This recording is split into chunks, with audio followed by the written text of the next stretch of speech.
Good morning, everyone. Welcome to the Melbourne EdTech Summit. I'm David Linke, the Managing Director of EduGrowth, Australia's education technology and innovation industry hub. Through connection and collaboration, we accelerate Australia's EdTech ecosystem globally. EduGrowth exists because Charles Sturt University, Deakin University, Griffith University, La Trobe University, Monash University and Navitas believe that Australia can be central to the digital transformation of education here and around the world. These organisations founded EduGrowth in 2016, and today we have hundreds of members connected into our programs. On behalf of all of our members, I thank our founding partners for their ongoing support. Over the next 3 days, the Melbourne EdTech Summit will connect educators, EdTech entrepreneurs and industry stakeholders in profound conversations on the future of education. We have 83 speakers across the next 3 days in a conversation with 1,200 delegates. Each morning we will focus on thought leadership featuring some of Australia's leading minds at the intersection of education and digital innovation. And in the afternoon sessions we will focus on EdTech entrepreneurship, where we will discuss the future of Australia's EdTech ecosystem led by experienced Australian and global EdTech entrepreneurs. The Melbourne EdTech Summit is only possible due to the support of our summit partners. An incredibly big thank you to Global Victoria, Practera and AWS EdStart. I'm truly honoured to be working with you to bring the summit to life, and thank you for your support. Allow me a small moment of personal reflection. 2020 has been an incredibly challenging year. I would like to pause and extend our sincere thanks and gratitude and acknowledgement of the teachers in our world. Whether you're a school teacher, an academic, a vet teacher or a corporate trainer, I want to say thank you to you. You and your dedication has ensured that Australia has avoided an education crisis in the midst of this health crisis we're experiencing right now. I hope we as a nation remember this for a long time to come. I know I certainly will. Thank you very much. A little bit of housekeeping before we get underway, just to explain the conference platform to you a little bit. You can see the full conference agenda by clicking at the bottom and then selecting the days. You can personalize your agenda by clicking the heart icon on any session, which will then be added to your personal agenda, which is accessible from the heart icon at the top right. Clicking the details tab on any session allows you to read more about the session, the presenters, and you can even rate the session if you like. But most importantly, this is where you can ask questions of the panel, or you can even chat with your fellow delegates about what's actually happening on the live stage. Using the participants icon at the bottom will show you all the other people at the summit. You can connect with anyone and arrange a video meeting or just chat with them if you like. Allow me to now move into the beginning of the formal program by welcoming Uncle Bill Nicholson of the Wurundjeri Nation, who will officially welcome us to country. It's now my great honour to welcome Mark Lamont, the Chair of EduGrowth, and Fiona Litos, who is Director of International Education for Global Victoria, to do an official opening. I think Fiona's with us as well. Thanks, David.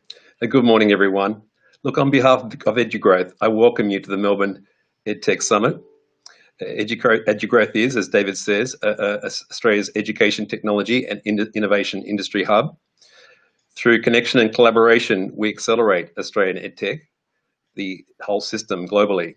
And that's what this summit is really all about. EduGrowth has a vision to transform global communities. It's a big vision. We seek to achieve this by enabling the growth of Australian EdTech. We have it in us. This Melbourne EdTech Summit is an important program, bringing together leaders from Australian EdTech ecosystems and international guests to explore the education innovation agenda. I thank all the outstanding speakers who will be joining us over the course of the program, and I thank the program partners, Global Victoria, Practera, and AWS EdStart. Enjoy the summit, everyone, and I'd like to hand over to Fiona now from Global Victoria. Thank you. Thank you so much, Mark, and good morning, everyone. Yes, my name is Fiona Litos, and I'm the Director of International Education in Global Victoria. Firstly, I'd like to acknowledge the traditional Aboriginal owners of country throughout Victoria and Australia. We recognise their ongoing connection to this land, and we pay our respects to their culture and their elders, past, present and future. And of course, we also acknowledge the First Peoples of the lands on which our international guests are also joining us from today. So on behalf of the Victorian Government, I'd like to say how pleased we are to be a major sponsor of the inaugural Melbourne EdTech Summit, delivered by EduGrowth and fellow sponsors Practera and AWS EdStart. For those who aren't aware, Global Victoria is the trade agency of the Victorian Government. Our aim is to open the world to Victorian businesses and to welcome the business world to Victoria. We do this by building the skills and knowledge of Victorian businesses to grow on the international stage. We promote the state's world-class industry capabilities to international audiences, and we lead the nation as the best city in Australia to study in.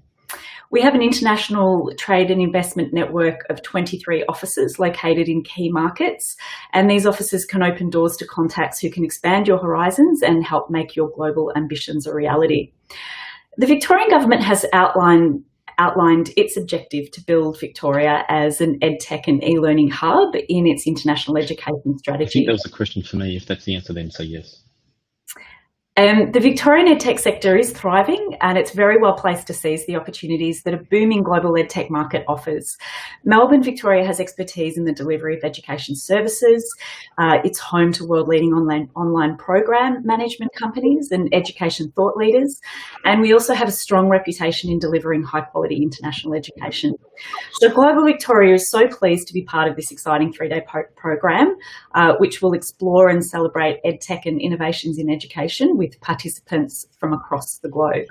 And of course, today kicks off an exciting summit program. We're going to be hearing from great thought leaders in Australia's education and EdTech sector, as well as speakers who are experts in student engagement and innovative delivery models. So a big thank you to EduGrowth for delivering this amazing event, and thank you everyone for joining us today. Thanks. Fiona and Mark, thank you so very much for joining us this morning and officially kicking off the inaugural Melbourne EdTech Summit. I want to say thank you so much, Fiona, for the support from Global Victoria. I know that everyone at EduGrowth, all of our members, our board and our team really appreciate the support in getting a program like this up and running. So thank you very much. And Mark, thank you for coming in this morning virtually from where you're in Sydney today. Some of us are in Melbourne, so we're still in fairly heavy lockdown, but I think Sydney you're getting a bit more freedom. Yeah, feeling for all of you down there. And thanks a lot, David, and good to meet you too, Fiona. Thanks for your support. Fantastic. Thanks, guys. Thank you.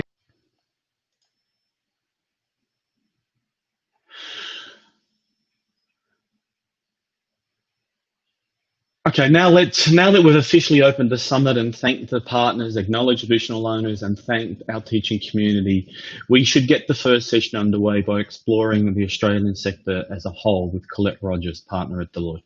Colette leads Deloitte's national education practice and has worked with universities and TAFE institutions on a range of complex programs and initiatives in response to strategic change and policy reform impacting the sector. Welcome, Colette. Oh, thanks, David. Good to be here in a virtual sense. Yeah, it is. It's certainly a new platform. I didn't know a year ago that we're going to be producing 3 days of TV, but we'll see how we go. A whole new world, yeah. Before we get going, I think we've actually got a video that you and I and Christine shot. Sure. I don't know, was it this year or was it last year? I can't remember. It's gone so quickly. I think it was early this year, January or February. All right, well, we'll watch the video and then we'll come back and chat after that. That's good.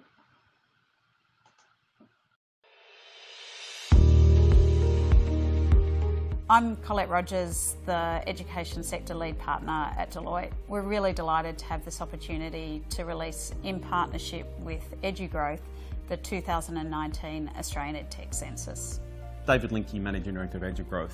It's a great honour to support the Australian EdTech ecosystem go globally and impact global communities with Australian education. In 2012, Deloitte published a report that predicted that digital disruption was going to have a significant impact on the education sector in 2015 to 2017. I think that certainly occurred in terms of education providers seeking to understand their digital strategies, putting in place their ICT infrastructure and really building in their core learning management systems and thinking about online delivery. I think what we're seeing now is the continuous, and since that time, the continuous evolution of education technologies and a real maturing of the market. And you can very much see that in terms of the growth of the EdTech sector, the innovation and energy in it, which has really come a long way since we did the survey in 2017. And this year we've seen a great change in our census themes, and some of the things that we've been building have been borne out by the data, and we're seeing that The EdTech ecosystem is significantly growing, it's maturing. We're seeing the companies within it are maturing. The thing that's driving the adoption of education technology is really the expectations of students of a better experience, the expectations of academics, the expectations of researchers of a better experience. In terms of education providers, what we're also seeing is a maturity in terms of their understanding of the EdTech market. And so they're looking at their education technology ecosystem holistically.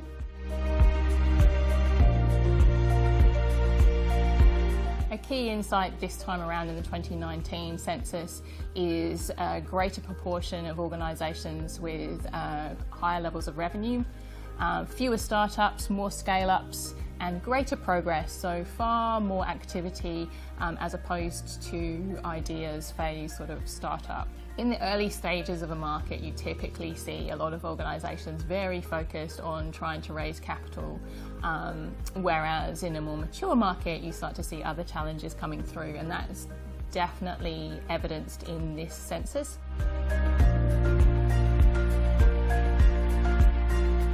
So one of the interesting themes as I travel around Australia talking to EdTech entrepreneurs is the balance between raising capital and finding customers. And there seems to be a distinct move from finding more and more capital and instead actually putting all of that energy into finding more customers.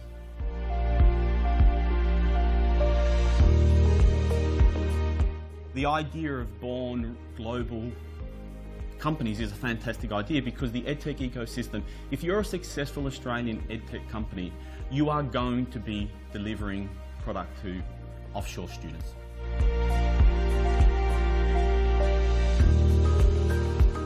There's been a really interesting change in census data that we've seen this time around. And what we're seeing is that the things that are most important to EdTech companies to grow is really the talent that they can access. And so there is a really nice opportunity in the innovation sector across Australia, is where if you get talent developed in one sector, it's translatable. So highly skilled employees will help the EdTech sector grow.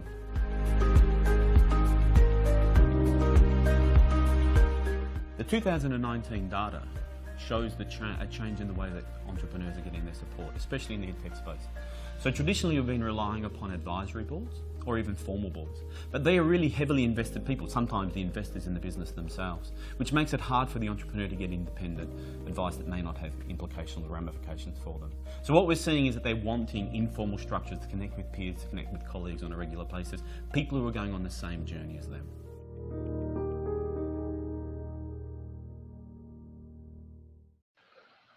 I think all the work's done for us, Colette, and we can just I think it is. go put our feet up and get it done. Why don't we, I think we've got a slide that we wanted to begin with, which sort of gives us the key findings from the 2019 data. So maybe you might want to just talk us through those key findings.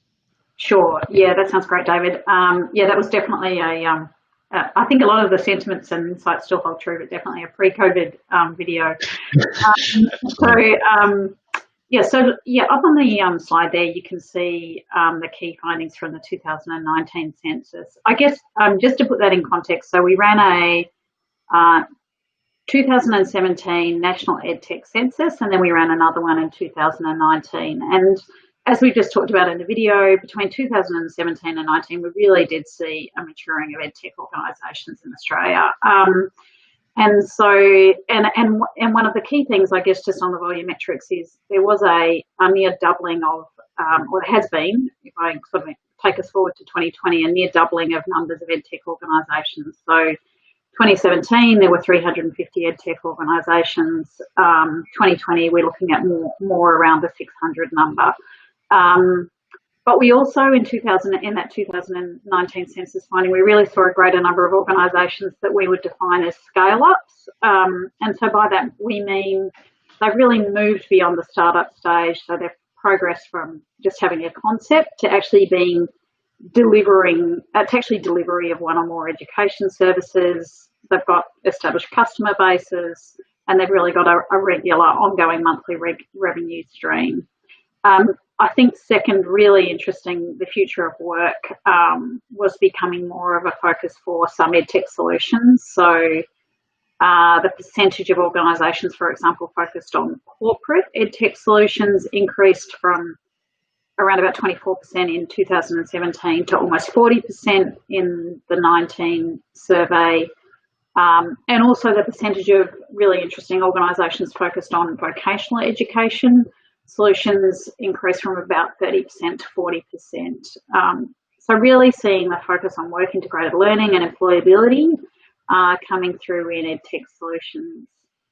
I think the third insight there, global expansion, was really top of mind. So, and I think, you know, the born global insight that David just spoke to in the video is a really nice way of framing it. But the majority of EdTech organisations, so about 75% of them, had a customer base outside of Australia. And really the key challenges, just on that final point, are around certainly the shifting to, you know, and that focus in international overseas markets, but also finding talent. Fantastic, Colette. And I think this is a really interesting thing. Before we move into sort of talking a little bit about what maybe the COVID pandemic is doing to the EdTech sector and maybe where we think the real opportunities are and maybe some of the key insights of the early data that we're getting around the 2020 census that we're doing, well, the data collection's been done, but the analysis is being done at the moment. I was wondering if you just sort of want to just pause for a moment and just think about, in those key themes, so we're seeing a maturing of the market, we're seeing a sort of essentially a doubling of the market, we're also seeing a global focus. I was wondering if you've got a bit of an insight into why you think what are some of those drivers that are driving that? Is it local demand? Is it international demand? Is it a combination of both? Well, I mean, I think it is a combination of both. I mean, it's important with EdTech to note that, you know, the global context is really important, and also the global outlook is really positive. And you know, the drivers are twofold, and they're quite simple drivers in a way. And just to quote a couple of statistics from Deloitte Access Economics, by 2025, which isn't too far away, there'll be 500 million more students than there are today, and that's obviously globally, and that's school and across school and tertiary education. So, and then I think the other driver is addressing the skills gap. So if I talk about the Australian context, skills shortages will be, we predict, you know, 25% higher than they are today, and that's if we continue on our current path. So to address the skills gap, we really need to continue to engage in learning, to refresh and acquire new skills. So increased demand locally and globally, and EdTech offers a solution to this demand.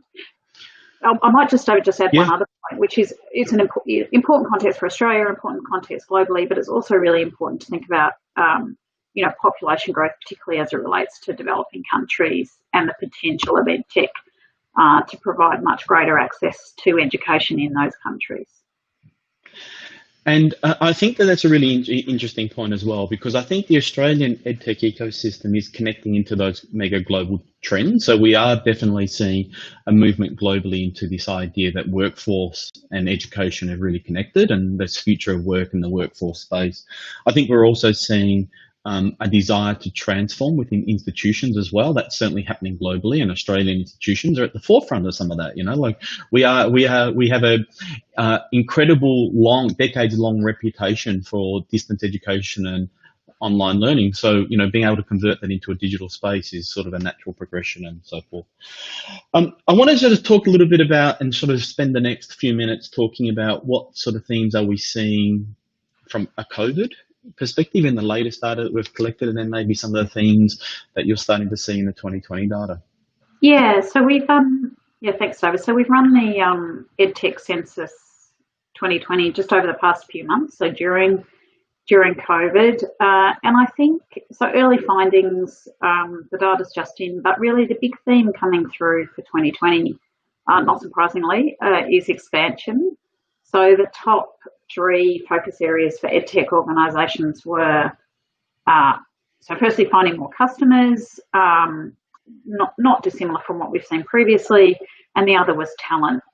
So almost half of the organisations surveyed were looking to hire like 5 or more people. But I think the third focus area coming through is new, and it's really focused on expansion, and it's expansion in Australia and also outside Australia. Interestingly, there was less of a focus from EdTech organisations in terms of seeking funding. So only 10%, and again, that sort of goes to the maturity of the market, only 10% highlighted finding investment as the biggest challenge, and only 15 or 16% said they were focusing on raising capital in the next 12 months, which is a really big drop. It was more like 35% in the 2019 census.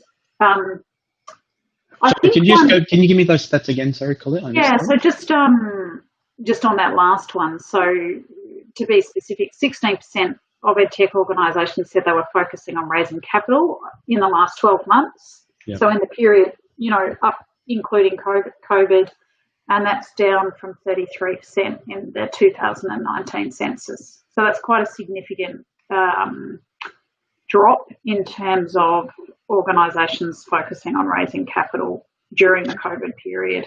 It'll be interesting in sort of some of our focus group conversations that we do before we publish it. It'd be interesting to test whether or not that perception that it's going to be too hard, or whether it's a desire to get on with doing business. I'm not sure yet. Let's ask those questions. I mean, my my hunch overall is that those, which I think is where you sort of might be going with that observation, David, is that established EdTech organisations have thrived during COVID and have been, really expanding and adding their customer base, and have actually found it easier to acquire, if you like, new customers. Yeah. But potentially it's been tougher to get sort of new startups up and running during this period. That might just be a COVID-19 blip, or there might be something more fundamental at play in terms of, is there a two-speed economy starting to emerge when it comes to Australian EdTech orgs? So, but as you say, more to come on that. Anecdotally, I think we might end up with a two-speed economy, but we won't. Let's not preempt that just at the moment. We'll work out that one in a minute. What I wanted to do is we've got a couple more minutes. I just wanted to spend a little bit of time thinking about what do we think some of the bigger steps might be in this post-COVID world. Where do you think institutions will land in terms of their digital transformation or adopting new technology platforms? What do you think their experience may have been from, the last 6 or 9 months online, and maybe who knows how long that goes? Yeah, I mean, I'm trying not to use the word accelerant, but in the context of COVID, because it's a little bit overused at the moment. But I think it's pretty obvious that COVID-19 has acted as an accelerant to drive innovation. In higher education, we've seen universities and private providers, it's very well commented on, the rapid sort of transition to the use of digital learning technologies, and really prioritising investment around that, but also not just the digital learning, although I think that has been the focus, but also really investing in EdTech solutions that provide better support to students across the end-to-end life cycle, so across the student experience. And then also, not to forget, importantly, schools have obviously seen a pretty holistic and rapid transition to remote learning, and we've seen lots of improvements along the way. And I think no doubt all of this will be subject to more formal evaluation, as it should be.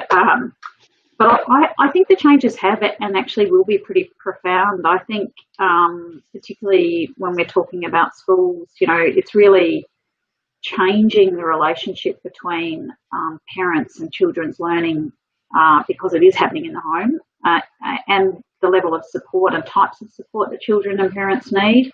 I think it's changing the types of support that teachers and trainers and academics need in terms of how to deliver learning. And I think it's also changing the way that school systems are starting to view the role of education technology.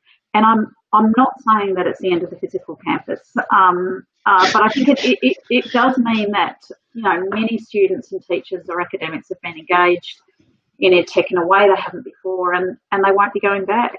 And I guess just in terms of a couple of specifics just really quickly. I mean, I think, you know, across the learning continuum, kind of high blended quality learning is here to stay. Analytics will be increasingly important. These were all things that were here before, but it's just the focus on them now. And then I think for vet and higher education, like a big future focus on hybrid solutions that better support work integrated learning and employability and better connectivity with employers. I think in the school space, in schools, I think a big future focus on equipping the teacher profession with the capabilities needed to effectively deliver remote learning.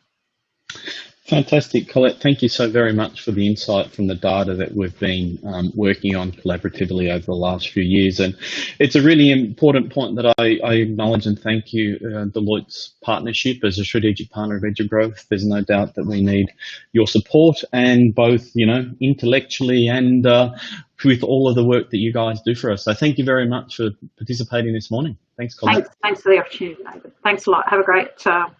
Have a great 3 days. Yeah, thanks, Colette. And Thanks. Now I think it's my great opportunity to I actually get to step out of the MC seat, and I get to hand over to one of our Australian EdTech leaders. So what I'd like to do is I'd like to welcome Elissa Newall, who is a partner at Edified. Elissa is a specialist in digital communications and marketing for the education providers across Australia, New Zealand and UK.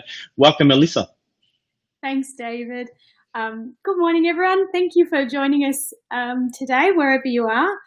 Colette and David have opened the conference today with some great insights about the drivers of growth in Australia's EdTech ecosystem. And so naturally, we're going to move on to talking about how we can take that EdTech capability global. So for our next session on the agenda, I'm going to introduce you to Bev Hudson, who's the CEO at University Partnerships at Navitas. And she'll be moderating the session on taking Australian education global through digital transformation. Bev's career spans over 30 years, and she's touched on all aspects of international education across curriculum design, student services, faculty and administration. And she's responsible for university partnerships in Australasia at Navitas. Welcome, Bev. I'll hand over to you. Thanks very much, Elissa.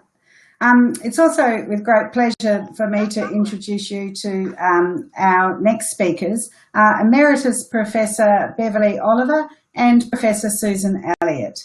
Professor Beverley Oliver is a higher education consultant, speaker and researcher focused on digital education, micro-credentials, curriculum transformation, quality assurance and graduate employability. She is a Principal Fellow of the Higher Education Academy, an Australian National Teaching Fellow and a Non-Executive Director of Open Learning.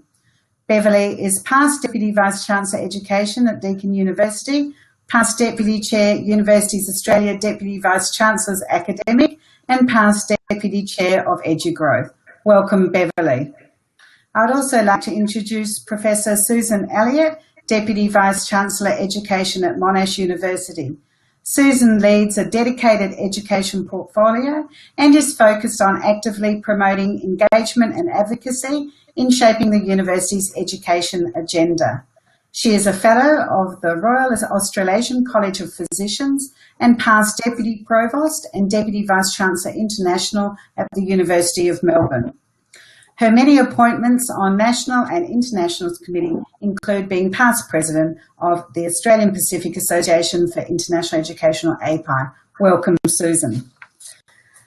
Perhaps I can start with a statement that while institutions have been digitally transforming learning and teaching for some time, I have found that COVID-19 has actually accelerated and highlighted this work. And Susan, perhaps I can ask you if this has been your experience. Look, good morning, everyone, and thank you, Bev, for that generous introduction. Yeah, it's interesting. Colette didn't want to use the word accelerant, and I think we're all trying to avoid the unprecedented word because we're hearing it all the time. But there is no doubt that there has been an extraordinary acceleration in the digital progression in education. And I think the thing that's accelerated the most is in confidence. in confidence amongst academics and educators and teachers, and confidence in our students. So many students said, oh, I can't learn online, I won't learn online, I'll defer for a semester, and thinking that, you know, COVID would just be a day or two out of their lives. But they've come in and our satisfactions are higher than ever. And so student satisfaction scores and our student performance is higher on average than the last decade. So we can argue that's all because of lack of distractions and there's more time to study, particularly if you're down here in Melbourne. But I think there is no doubt that we have moved much faster through this period than we would have moved at our natural pace.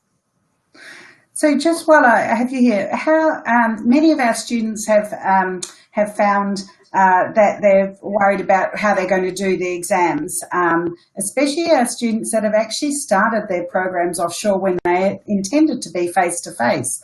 How has this transformation been in Monash, for example? Yeah, this is, it's really allowed us to direct investment to a really important platform that we had underway, our e-assessment platform, or our computer-delivered assessment platform. Now, initially we had intended that exams would still be in, you know, large rooms and physically invigilated, but they would be computer-delivered, and that's what we were beginning to do.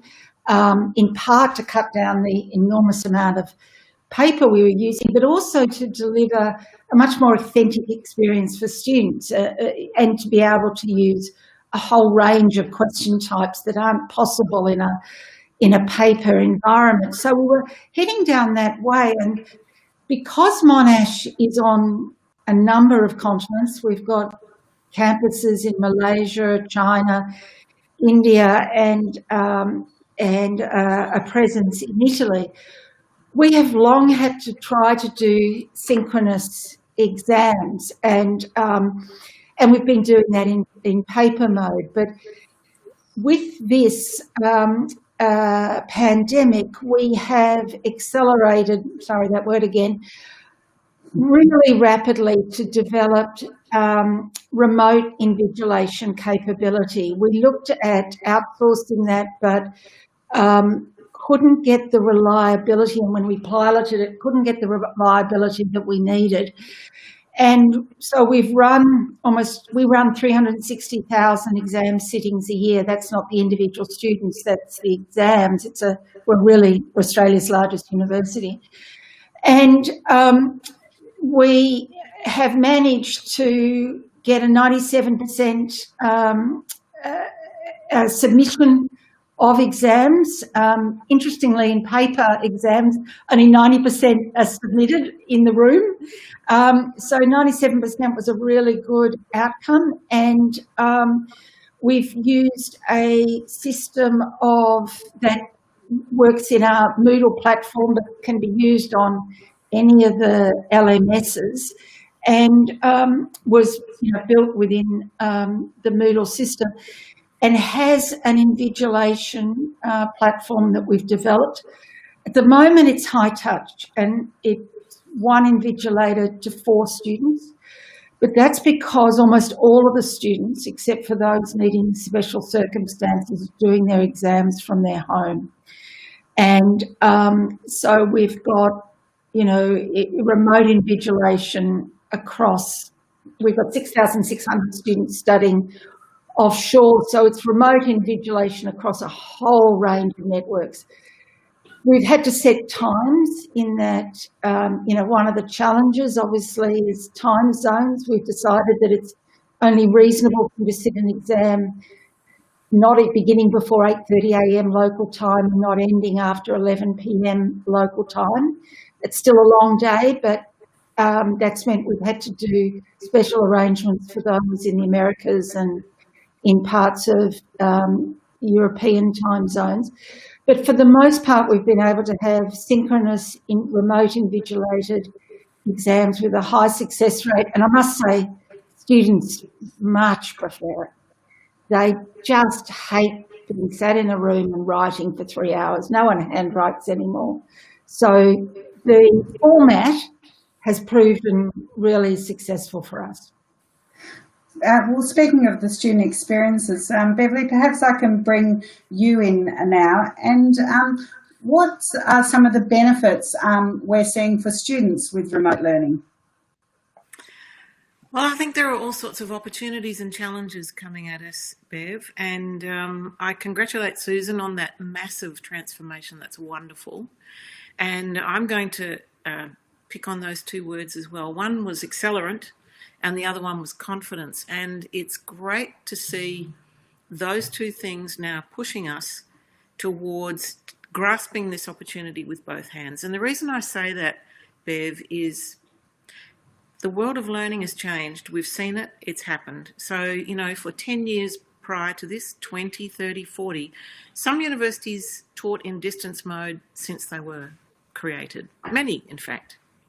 Not at the scale Susan mentioned, or offshore, or using that level of technology. However, you know, the pandemic has given us permission now to educate people this way. And as others have said, including Colette, people won't want to go back from this. Some will race back, some will have to. There are some disciplines that cannot be taught completely online, and that was always the case. But we will find new ways now. But the other thing I'd like to raise, Bev, is the reason we need to change is because the world of work has changed fundamentally. When the future arrives and working from home is now the new norm for many people in many disciplines, again, not all, but many people will now spend their professional lives working from home. So how does a university, for example, do work integrated learning when you're getting people ready to learn in the mode that we're now communicating in? So we don't have really much choice about pivoting and really taking this on and taking the digital opportunity onshore and offshore that's really been presented to us, because if we don't do it now, we lose that opportunity. Now, that's a bit of a long-winded answer, but I hope I've come somewhere close to answering your first question.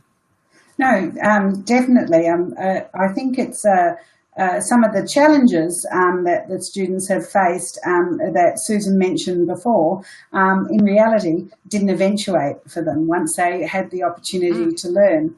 So if we are looking at perhaps taking our digital delivery to be greater in the offshore area, particularly relevant at the moment for all of us here in Victoria at the moment, what are the benefits and perhaps and also challenges, and Eva can answer this one, of on putting your global program digitally and putting it out there in the world? Because I think many of us have perhaps had to, you know, jump to action. But how can we think about this for the future, as you've put it, Beverley? This is what we need to do. How can we move the digital platform for our offshore students more?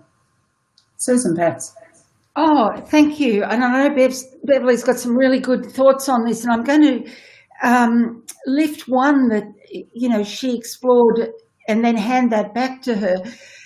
I think what we won't lack is talent and the platforms and the ways to engage people from multiple linguistic groups and multiple cultures. I think Australia is particularly talented at that. I think, and this is something I know Beverley's given a lot of thought to, our challenge is our cost structures. Our degrees are relatively expensive, and in fact globally you'd have to say they're close to top of the tree, and we don't have the deep philanthropic or, you know, centuries of investment and philanthropy that gives us the pockets to be able to deliver at a loss for periods until we can get a cost structure that works for us. So I think our biggest challenge when we look at going into countries such as, you know, the massive subcontinent of India, Nepal, Bangladesh, with such great need and, you know, so much confluence in the ways that we can work with them. But it's managing our costs that I think is a challenge. And Beverley, what do you think? Yes, absolutely. Let's face it, Australian degrees are very expensive. Now, I think we need to separate two cohorts, though. There's a cohort who's currently learning at home, offshore, because they couldn't come. And they were offered a certain product, if I can call it that way, and they were recruited in a certain way, and the price was around the option to have post-study work rights and so on. That's one group of people. I think we need to think about another group of people, and that is the people who are never coming on shore. Because my theory is that, and it's the same for Australia, there are many, many people who cannot simply uproot themselves. They have children in schools, they have jobs, they have mortgages in their home countries. They cannot just uproot themselves and come here for a wonderful on-campus experience and the post-study work rights. Many can, many more can't, I would think. And those people also seek education. So I guess the other thing I would bring back to the conversation is those people are going to now be able to work differently as well. They're going to be able to work in our country without actually coming here, because digital work across boundaries and borders will only be constrained by time zones now. And we're starting to see it. I spoke to someone the other day who's in Iceland, and she informed me that lots of Icelanders and non-Icelanders are going to Iceland because now they can work in the Americas, they can work across Europe because of the time zone and because digital is the new way of working. So I think these are some of the things we need to think about. And I do still think that regardless of how we deal with either of those cohorts, one of the big challenges, in addition to pricing, is employability. Because I think the future learner, the learner of now, is going to be hungrier for paid work, and they are going to expect paid work to come from the investment of engaging in a micro-credential, a macro-credential, or how those things fit together. So I think one of the challenges is if you start recruiting people who are going to stay in their own country, let's say Nigeria, Vietnam, India, wherever, you need to be able to understand how work happens in that country so that you can, as far as possible, make your graduate ready to find and create even paid and unpaid and meaningful work. Thanks, Beverley. Susan, perhaps I can go back to you. You've been president of API and, looking at different consortiums of different universities. Is there an opportunity for Australia to get out perhaps on the front foot and do more together to promote the equality within Australia? Yes, I think there are some, we're very blessed as a nation, and the history, I had the great pleasure of listening to Bernard Salt, the futurist, talking recently about Australia's performance post-calamity. And if we take COVID as a pandemic as a clear calamity, Australia post-calamities has done extraordinarily well. And I think there's every reason to suspect or to hope that Australia will do very well post this terrible time, whatever post or COVID safe looks like.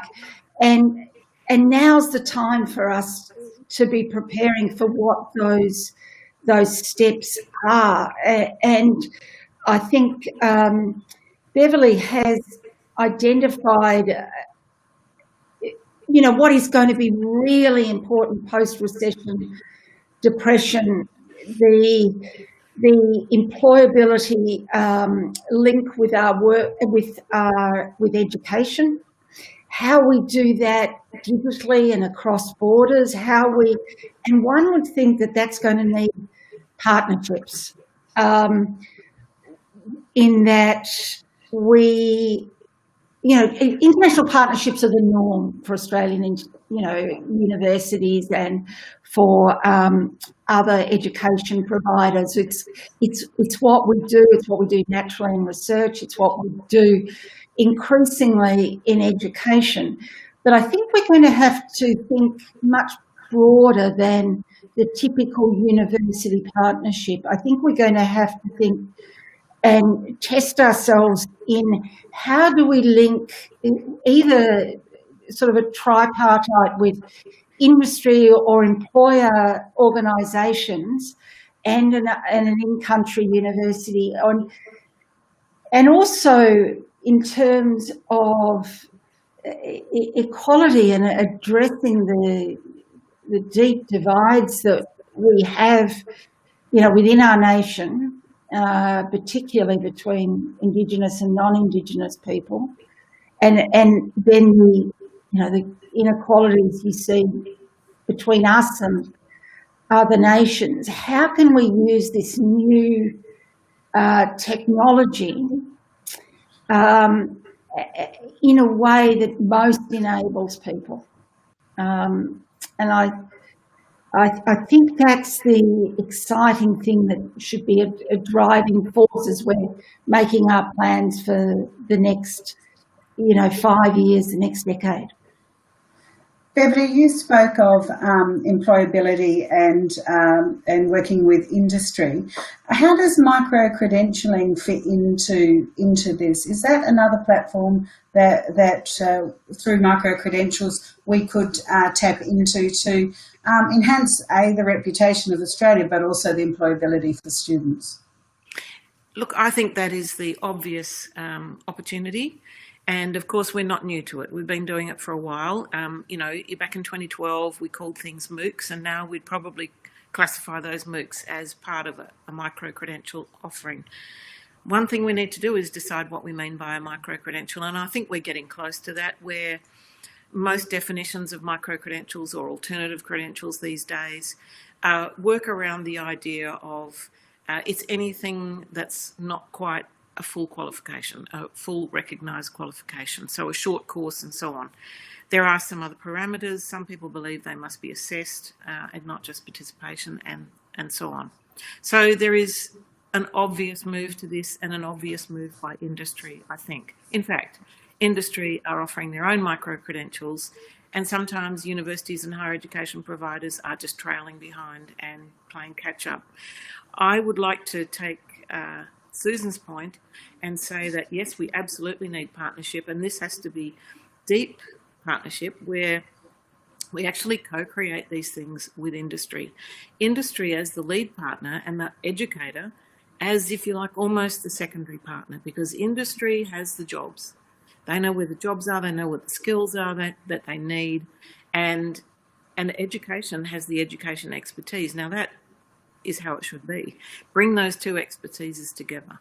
So I think what we need to do is almost turn it on its head. I've worked in 3 universities over many years, and I would say, to be fair, that the usual way of thinking in a very supply side industry is we have some experts in X, we're going to put a course together, oh my goodness, have we got something for you?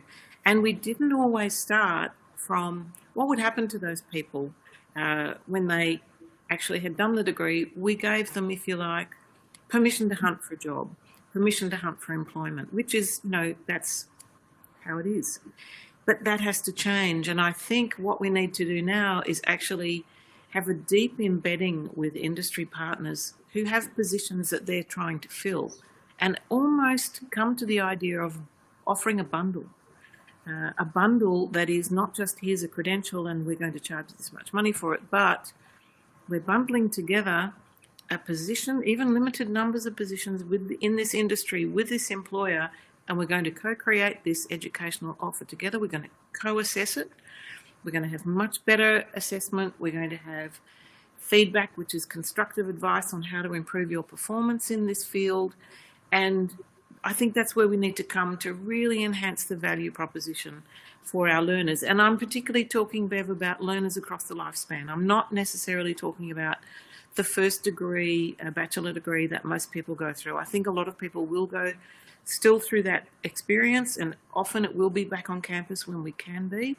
But we have to look to the future of the lifelong learner who continues to learn to earn, upskill, reskill across the lifespan. This is now a lifelong proposition. That's why it has to be cost effective and the benefits have to be clear. And we have to convince the learners, and particularly the mature working learners in every country, including Australia, that this is an investment you must keep making, and we will deliver that value for you. It's an investment that I agree that students need to keep making, and you know, with the post-COVID situation worldwide, there's going to be very high unemployment and no opportunity and a need for people to reskill and retrain. But they may have some work, and micro-credential seems to be the way to go to help those students out, particularly as they are just trying to get back into the workforce. One of the issues that I find is that there's many great instructors that are happy to take on the challenge. What can we as institutions do to support not only our students but to support our teaching staff to basically probably change what they've been doing for an awful long time? Susan. Yeah, look, that has been, you know, obviously an enormous challenge this year in terms of, I mean, our students arrived back on campus in March on a Monday, and Tuesday Melbourne shut down, and that for our first years they only had one day on campus, and by the end of the week we had to get everything online, and that was an enormous challenge. And people have done it to various extent. Some people have just created the most fabulous, engaging experiences, and other people have, you know, not done as well. And I think hoping that, you know, this would be a temporary blip, that just do lectures online for a little while and just do exactly what they've done, except to an empty lecture theatre and have it recorded, and the world would go back. But it's really clear that that's not going to happen. I mean, it's terribly sad. We can see the higher ed sector is likely to lose 4,600, you know, jobs across Australia as the international education market crashes. And I suspect there are going to be people who decide that this isn't going to be what they want to stick around for, you know, who will take the voluntary departures that is on offer at, let's face it, most of our universities, including, you know, mine, sadly. So I think we are going to get a trimming probably to those who recognise that this isn't going to be our last pandemic. You know, public infectious diseases folk have already identified which they think will be the next pandemic, which is just awful to think about. But we are going to be doing this more and more. So it's, how do we take a profession that, particularly in universities, that are research intensive, have largely been focused on ensuring that they're absolutely cutting edge of their own research skills, but not necessarily cutting edge in terms of their teaching. And it is a time when we're having to say to them, you know, you can't dial it in, you're going to have to learn, and these are the expectations we will have of you. And some of them, of course, are racing well ahead of folk like me and my team. They've got brilliant ideas, they're creating fabulous platforms, and just, you know, just wonderful leaders. But others, you know, really do need to be educated themselves. We just run a micro-credential on ed technology for health professions, and it was oversubscribed. And I think we're going to have to do the same for, you know, way back every educator every academic at many universities had to do a grad certificate in university teaching or higher education or something like that. I think we're going to do something better and more agile, more timely, more relevant, more flexible and available to be done, you know, in your own way. But I think we've got to make sure that our educators have got experience of learning new skills online so that they can, you know, use those, upskill and use those to teach their students. Beverley, perhaps I can ask your opinion on this. I think you've done quite a bit of work on training as well. Yes, absolutely. That's certainly been my role at two universities, Curtin for a long time and Deakin. I totally agree with Susan. I think we need to think about universities now and higher education providers as large employers. There are 19 industries in the Australian labour market. One of them is education and training. And it's timely to remind ourselves, and I still count myself as working in that ecosystem, if not a particular university, that we too are an industry. Education and training is an industry. Every industry must make sure its employees are up to date, systemically and systematically educated in order to do the core business and the future core business of the industry. So I think providers should start looking at the employability of their own employees. And sadly, as Susan has said, it's been a hot topic lately in universities and not for good reason, and that is because of staff fallout, and that's tragic, and we can see that's causing a great deal of pain. Now, I think the learning from that is large providers and small providers can really start thinking about not so much compelling, because I'm sure Susan would agree with this, the idea that you made people do a teaching and learning certificate was always like, oh, really? Do I have to? It's not something that people often, sometimes they did, but not always love to do. I think we have a duty of care, I say we, but I think we as people in the ecosystem have a duty of care to make sure that people do have core capabilities across the entire gamut of skills. And Susan's exactly right. You know, we don't blink about upskilling people in their research methods, in the latest software, analysis and evaluation and so on.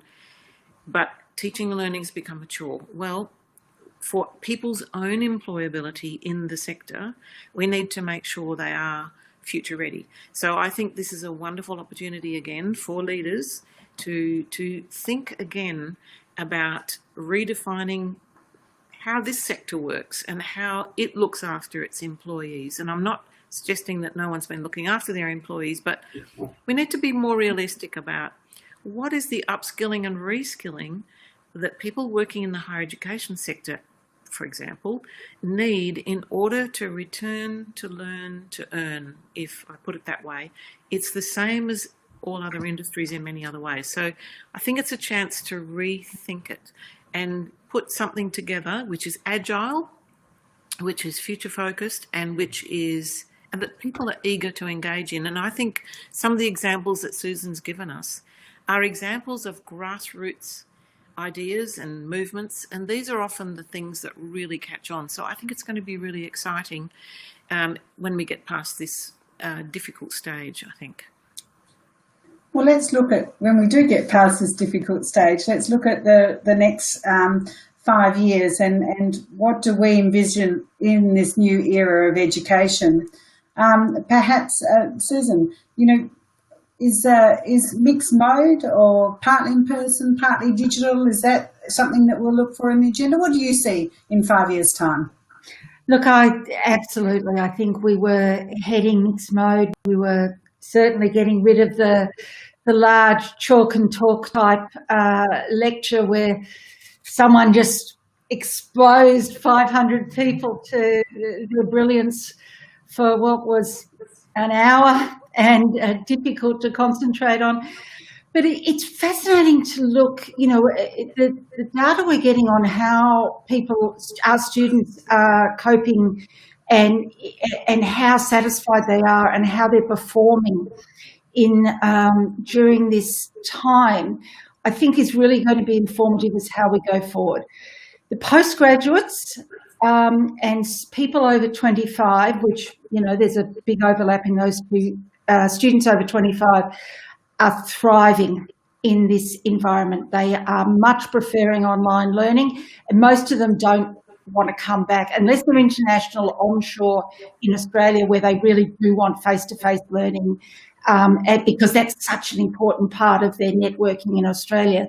But for the, you know, for the majority of students at postgraduate level, if they're either international offshore or if they're domestic, they are loving online, and that's the predominant mode they want. They, you know, happy for the masterclass, happy for the, you know, symposium. They want to react with other people and other ideas, but a lot of it they want to do online. Our younger students, those under 21, are finding this harder, particularly first years, and it's no surprise. They don't know what university is. You know, Monash have had one day on campus. This is, you know, it's a really tough year for them to try and conceptualise what campus can give them, and the reasons. I mean,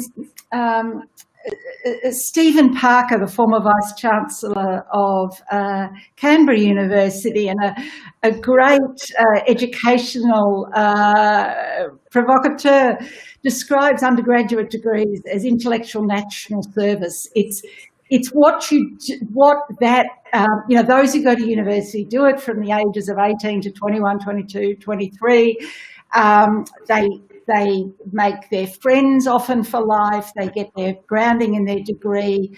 They explore their sports, their arts, their culture, the whole sort of whatever their, you know, esports, whatever their club is.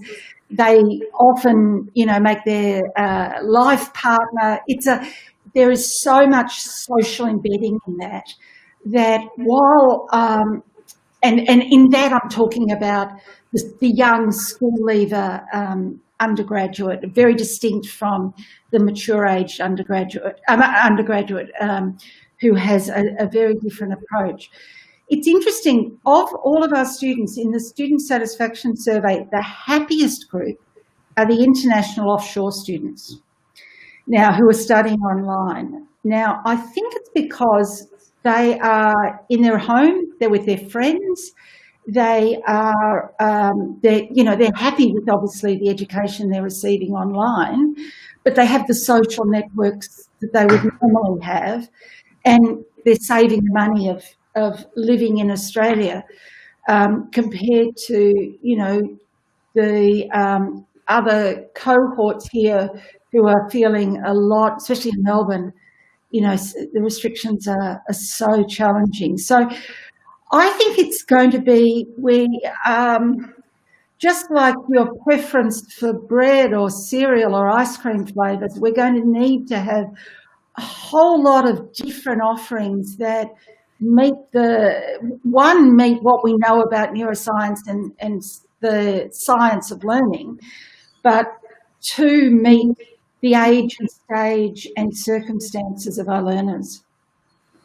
And just, Beverley, final comment from you. 5 years' time, what do our students' population look like in the digital world?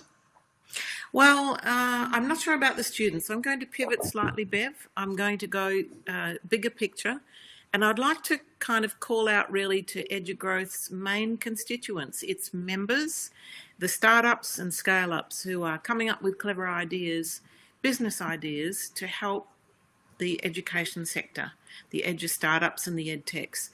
I think in 5 years' time, Bev, we're going to see, well, I hope we see too, a more hybrid sector. That is, I think we're going to see more partnerships between traditional providers and the startups and scale-ups. Now, if we think of, you know, Susan mentioned Moodle. Moodle was founded at a university, Curtin in fact, many years ago, and has gone on to be a very successful platform, and so have many others. You know, the Australian sector has produced many clever graduates who've created companies, edtech companies. Adam Brimo, I'm on his board, Open Learning, and these clever graduates have created jobs for their peers as well. And I think this is the future for the sector. I think, and well, I hope it is, we're going to see a sector where those, what I'm going to call them third parties for a minute, where we need them more and more. We've seen people form deep partnerships with the key paths and the OES and other companies, Studiosity. These are not outsiders. These are our colleagues, and they have become integral to the ecosystem. That's what I hope we see, Bev, that we see all these successful businesses, and Navitas is, how did I not mention Navitas?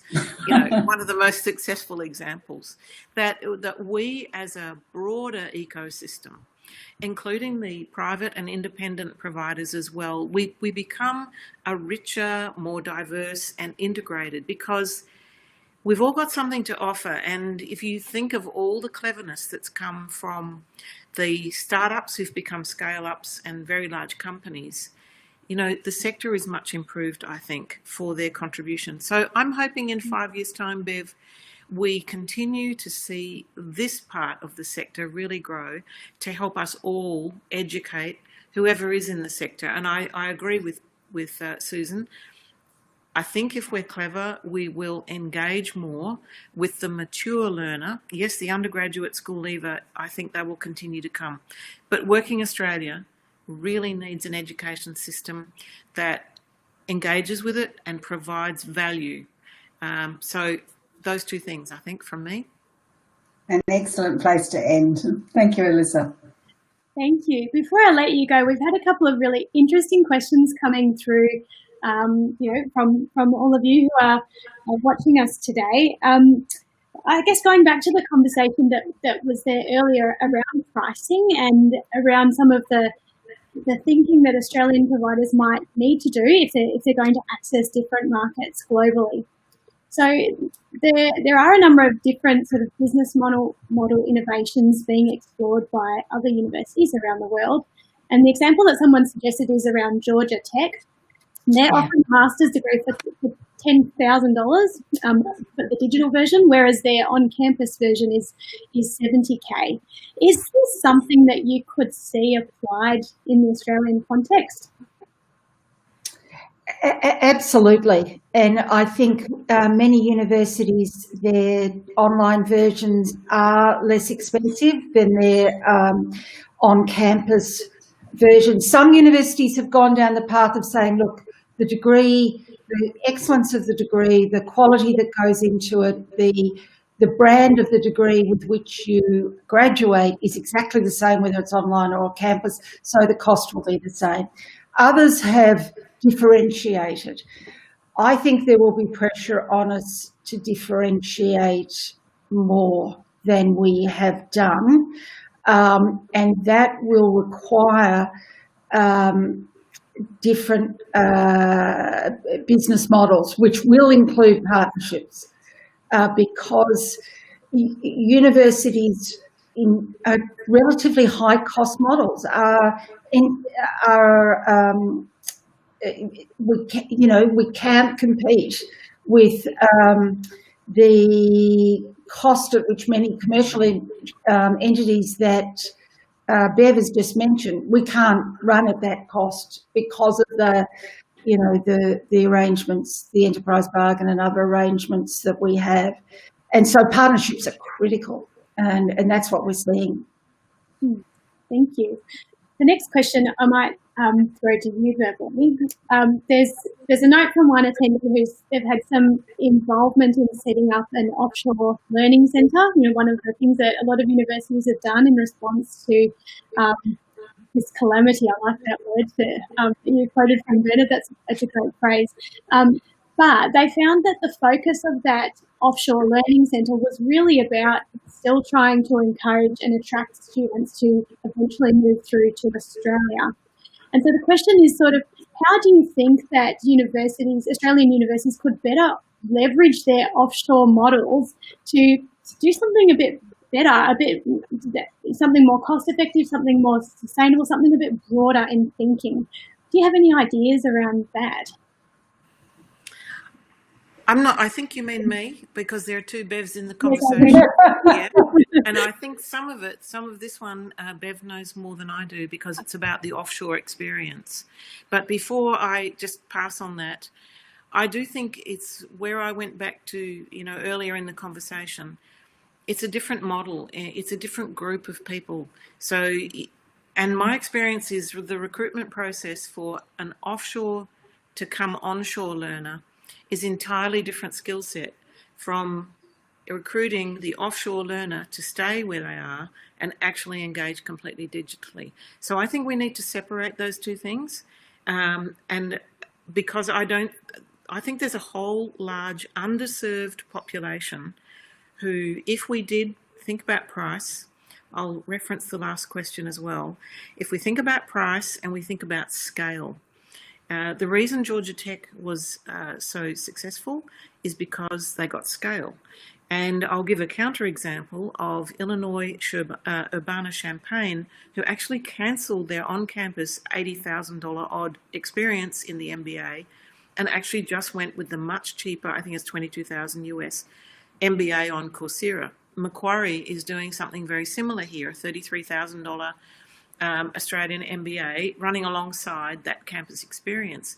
I think what you're seeing here is that if you go digital, you can actually recruit anyone from anywhere in the world who has the bandwidth and the capacity to pay and the capacity to learn.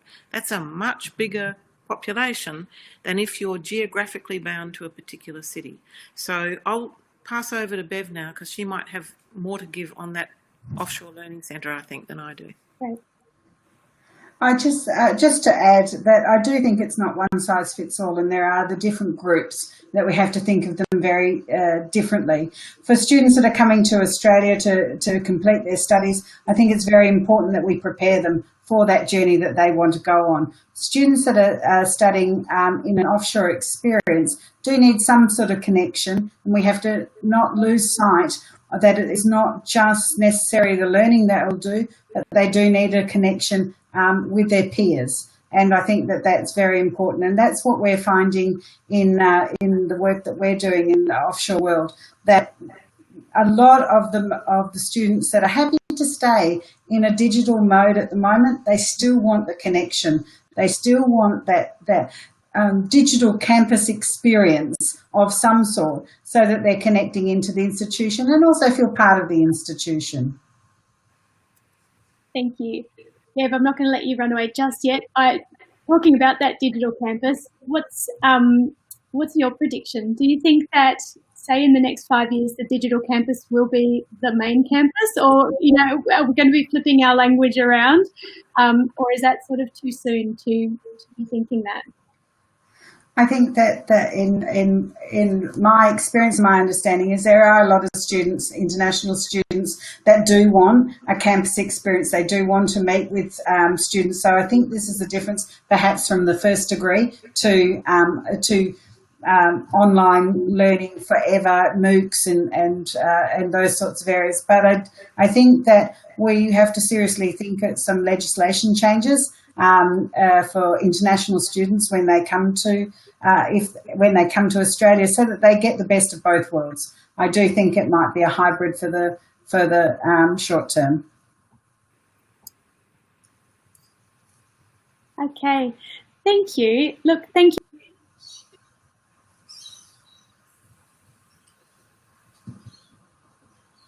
Conversation and your insights on what the opportunities are post-calamity, a greater range of micro-credentials, more innovative kind of partnerships with industry, targeting new segments of the market. There are a lot of exciting things that are awaiting us, and if we sort of link back to the first discussion with Colette and David, the capability is strong and confidence is, well, accelerating. We'll see how many more times that word pops up during this conference. Thank you so much for joining us. And now we're going to take a short break. We're going to have a 10-minute break and come back at 10:30 to continue the rest of the conference. So I think we now have a few minutes of some videos that we'll be playing, and then we'll see you back at 10:30.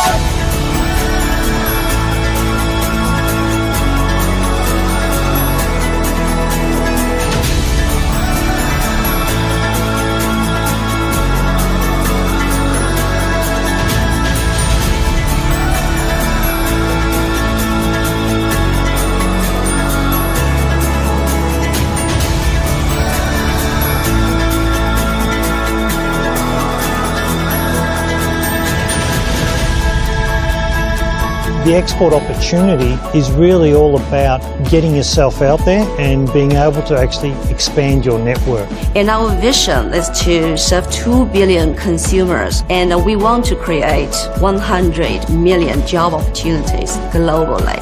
In those early days when you enter a market, you do need credibility and you need someone to open the doors for you. They know who the big players are. They know what new projects are about to happen. Having the status of government right behind you is very important in the cultures of Asia and the Middle East. We're a safe place to do business. We've got a lot of friends in the world and we like doing business here. My dream has always been to go global while also celebrating my roots here in Victoria. Having the support of Global Victoria to help me realise those dreams is extremely humbling.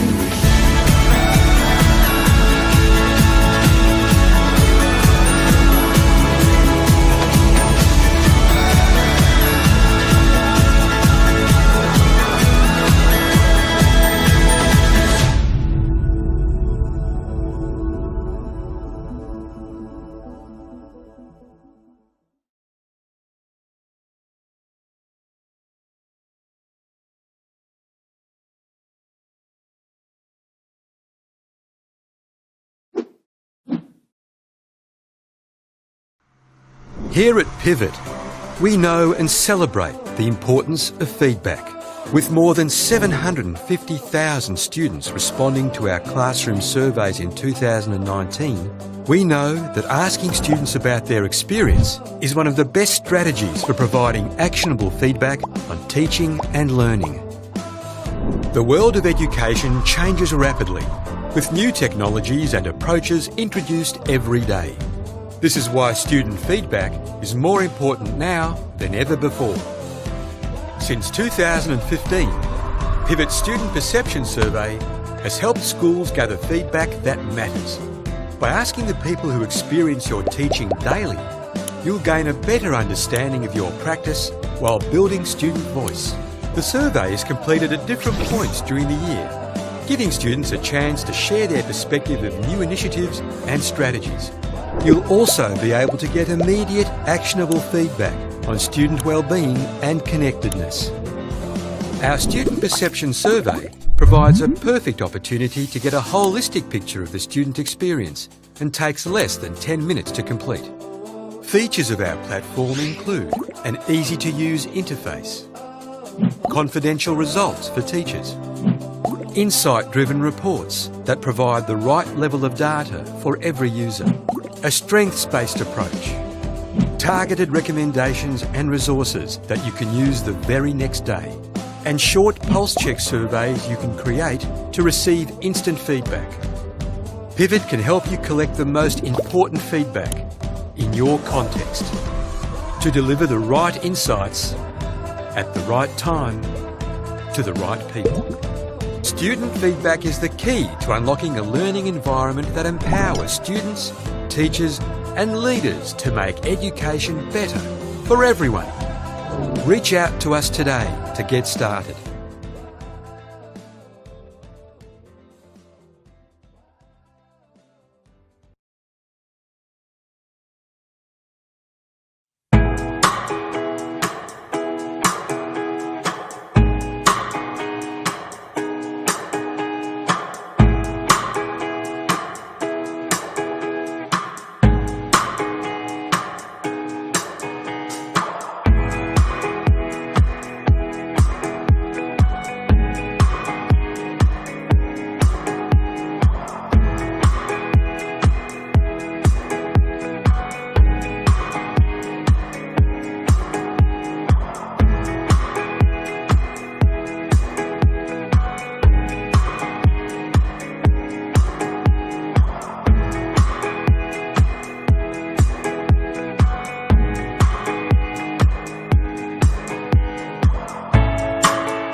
Teachers are leading this now. It's teachers saying, we need this. This is really good stuff. We can see that we're growing and improving. We can see that we're taking the kids to the next level. It's definitely made me a better teacher because I can be much more targeted in what I'm actually teaching the students for their writing.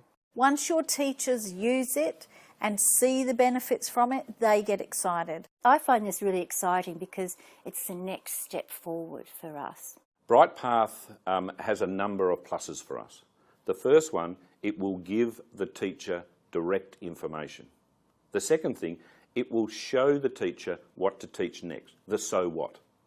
Importantly for a leadership professional association, it will give the principal, the deputy principal, the school leader, clear information about what's happening in the school, in that classroom, but also clear information what's happening over the whole school. Brightpath could be a turning point in education because we've got lots of metrics that can help us measure student attainment. What Brightpath can do for us is help us to measure student progress. Because it's got a continuous scale right across the age ranges. And that's really the holy grail for us in education. How can we demonstrate that every child is making a year's progress for a year's learning? What some of my staff said to me afterwards was, I really know now how to differentiate in my classroom.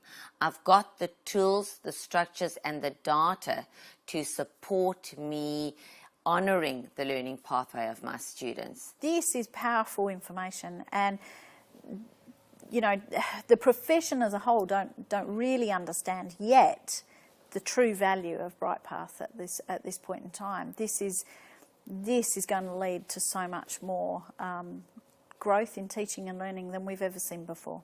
In terms of talking with parents, we can really target the feedback we give them. We're confident that we know where their child is at, and we can give them feedback that's going to help their child move forward. I love it, the fact that it's based on teacher judgments and that we are part of the process. We know that teachers make sound judgments, so it's actually giving them far more confidence in their teaching ability, but also in their assessment ability. And that's hugely valuable to a teacher. I had one Year 6 teacher say to me, he thought he was a good teacher before he started using Brightpath. Now he's using Brightpath. He said, I've learnt so much. I'm such a better teacher now because I've got far more knowledge behind what I'm doing and why. I think that's pretty powerful information for a teacher.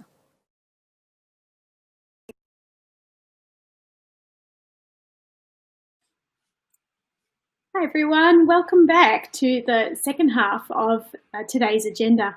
Hopefully that's given you enough time to make a cuppa and now you can settle in for the rest of the stimulating program we've got in store for you.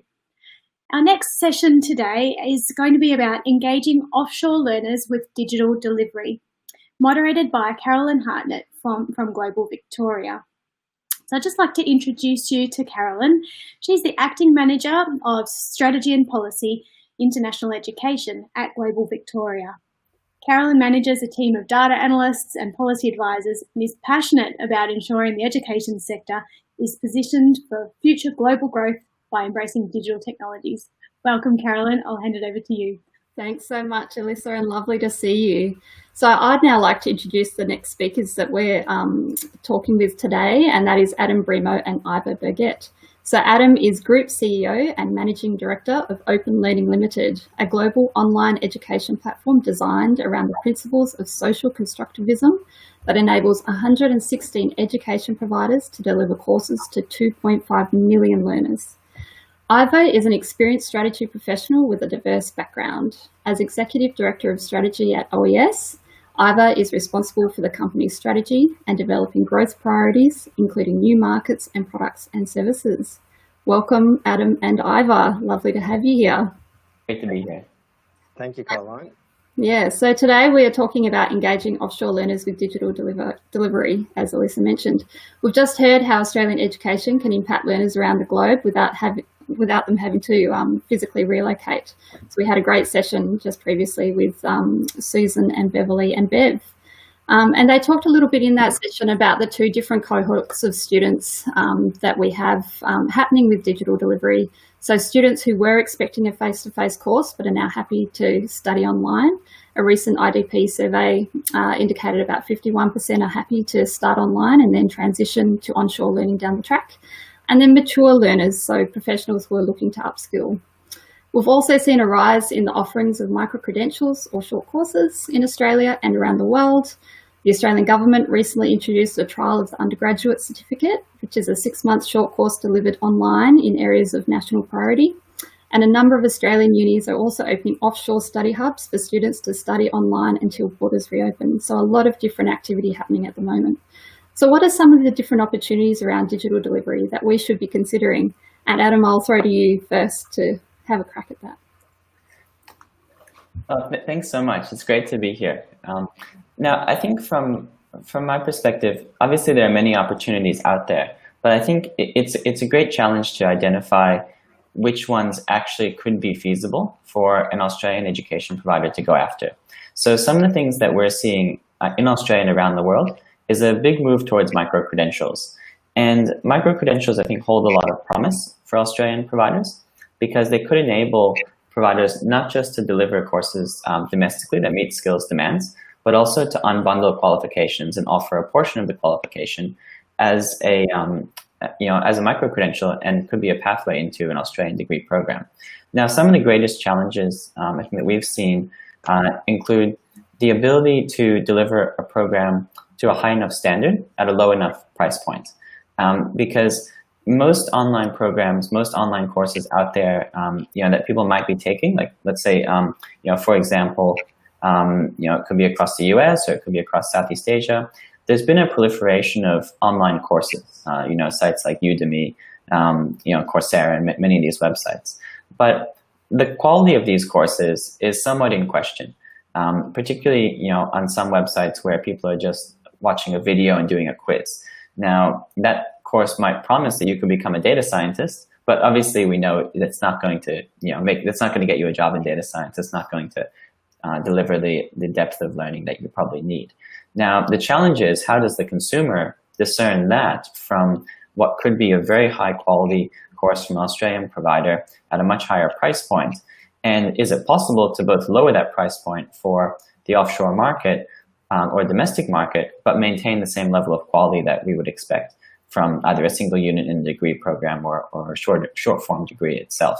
So I think if we're looking at it from our perspective, there are a great number of opportunities for education that's focused on delivering skills outcomes, but we also have to look at what's the length of that program, can it be delivered to a sufficient standard, and can we meet the market in terms of price? So I guess if we can, then there's a huge opportunity for upskilling. But I think we also have to rise above some of the noise in the market from some of these very low-cost programs that may promise everything, but sometimes deliver very little. Thanks, Adam. Ivar, what do you see as the opportunities around digital delivery going forward in this market? Yeah, thanks, Caroline. Great to be here, everyone. There's plenty of opportunities, and I'd like to maybe take a step back first and make a couple of introductory points. And I think first, we see in our research and what we see for the markets that now is a really good time to take the opportunity for online or blended education. And there's a few reasons for that. So the first one is the need for education is as strong as ever. We know that there's an underlying, need in many markets, and these tough times are just sort of driving that even further. In tough times, people typically flock to education. So there's a need for education, basically. And then I think, secondly, the views of online is changing quite a fair bit. So I think we've done some primary research across a few key markets in Asia, for example, recently. And 90% of people in the relevant audience say that they would consider online as an alternative now, which is quite a big improvement or big shift from before. And then, of course, that's driven by that I have to, both those who want to stay at home or those who are just forced to stay at home. So I think it's a crucial time for online education, basically. That's the first point I wanted to make. And then I think I'll echo what Adam said. There are many different types of students, and you need to sort of look at what's feasible when you take their needs seriously. And that's the other big point I'd like to make, which is basically you've got to understand the students or customers, to use that term, that you're targeting or want to serve and help, and understand what they're after and take that really seriously. And then use your strengths to provide something really good and different to solve their needs, basically. And Adam made that really specific. You talked about price, for example, having been a big barrier. That is one that needs to be addressed. Localization is really important. So, having local content, the qualifications that are valued locally, the mode that they're interested in. Some students, although they're really keen on online, also typically want a little bit of a face-to-face element in a few activities where that's possible, for example. So tailoring to those needs around those specific segments is really important. And I think you highlighted a few, Adam. Those who want professional development, that's obviously a key one. There are those who typically want to come to Australia but who can't at the moment. And then you have all those who want to do normal full education or normal university degrees, undergrad or postgrad, but who don't want to travel anyway. And they could also be part of that, another bucket here. Yeah, that's great. Thanks, Ivar. It's really interesting to think about online courses and how we compete globally for students. I guess a number of universities all around the world, the Ivy Leagues in the US, the Sandstones in the UK, they're all moving to online and they're all offering their own online short courses, full degree courses, etc. How do we differentiate the Australian course or micro-credential to be competitive? Ivar, would you like to have a go at answering that? Yes, I think the micro-credential market is probably the one that where differentiation is the hardest. So I think you've got to start with what students are looking for first, which is first and foremost, they're looking for the courses. So you've got to then have the right course that leads to the job outcomes they want, basically. Then they typically want, they look for the country where the course is from. And that's where I think Australian providers have a huge benefit in Asia, because that's where our brand is strong, or even stronger than the US universities. And then, of course, then students typically look for individual providers. And then there's a bunch of those in Australia who have a really good resonance with those markets. And then they need to take advantage of that, basically. Yeah. Adam, you talked a little bit about this in your last point. Yeah, I agree with those points that Ivar just made. I think I'd probably add that one area that I see Australian providers are able to differentiate, one other area, is actually in the quality and the design of the learning experience. I think Australian universities and higher education providers generally have actually for a long time in Australia focused more on collaboration, project-based learning, interaction among students, and have made much greater investments in learning design, for example. Now, I think what that does is it means that when students come into these online programs, they actually have a much richer experience. They feel that they're getting to know other people, they're working together to solve problems, they're developing a whole range of both hard and soft skills, so to speak. And I actually think that is different to the experience that's offered by a lot of US universities and colleges, for example.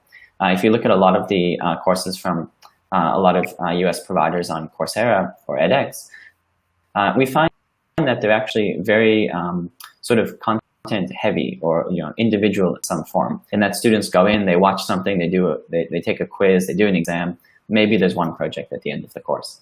And that's not a really engaging experience. Whereas if you look at a lot of courses designed at Open Learning, aligned to the sort of social constructivist approach, or designed by OES and a lot of their programs, they're actually putting a lot more effort into learning design and creating the right kind of experience and the right community in those courses. So I think that's actually an area which it's challenging, because you don't know that's the difference until you actually take the course in some respects. But that's something that I think we can actually sell and promote. I think the other element is that while a lot of highly ranked universities around the world have moved into online, while some of them have offered very low-cost programs, and I think there definitely will be some consolidation in the sector from an online perspective, I don't think it will be as significant as we assume, because people do actually gravitate to institutions, to brands, to companies that they know and that they've grown up with. And I think that means that Australia does have an advantage, particularly in this region. Within Australia, certainly, but also across Southeast Asia, because of the affinity with Australian providers. Yeah, it's really interesting to think about, and a lot of universities have put up online courses really quickly and really rapidly to respond to the COVID situation. And students may be experiencing an online course for the first time, but it may not be designed for online learning as being centre of mind and having all those really great pedagogical principles that we would like to see in an online course. So I guess how do we manage the risk around the perception of the quality of digital delivery from those students being tarnished, for lack of a better word, by their current experience, and how do we ensure that we can invest in our online courses to improve? Ivar or Adam? Yeah, I'm happy to go first on this one. Yeah. I think there's a few steps to that. So first, of course, you need to have an offering or an experience that is different and better and takes the students more seriously. And I think to extend on what Adam said, I think Australian providers actually do that. So that is almost sorted. I think then it is highlighting to students that we will, through that offering, help them with one of the concerns they have, which is actually the support they need to get through their education journey, and sort of tell that in a very compelling way through the sort of enrollment engagement, how we will support them basically.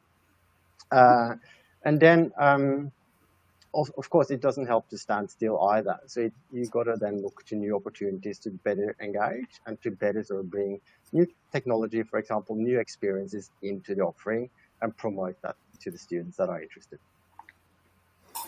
Yeah, I think, and I think so. And I think the other thing that we think about is, pretty much what happened earlier this year is that institutions pushed their existing tools, technologies, processes, and platforms to the limit in a very short period of time.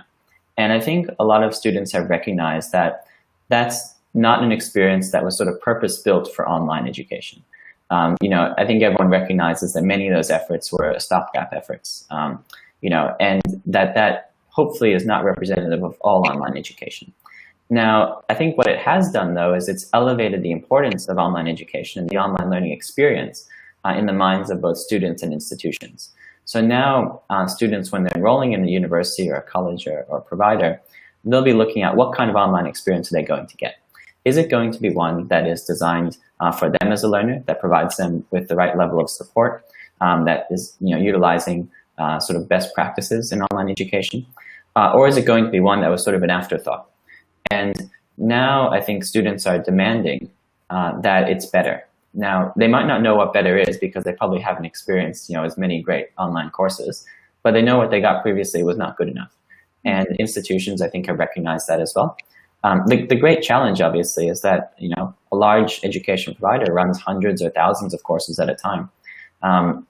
As I'm sure Ivar will tell you as well, and certainly at Open Learning, when we set out to design a course with our learning design team in collaboration, with an education provider, a lot of work goes into that. Many months goes into building, a great course. Now, trying to do that 3,000 times is very challenging and difficult. So scaling that up is a challenge, but I think it's extremely if Australian online education is going to have the same reputation as face-to-face education. Otherwise, institutions might have to decide whether they only offer a certain set of programs online rather than all of their programs, which obviously wasn't possible earlier this year. So you have to offer everything.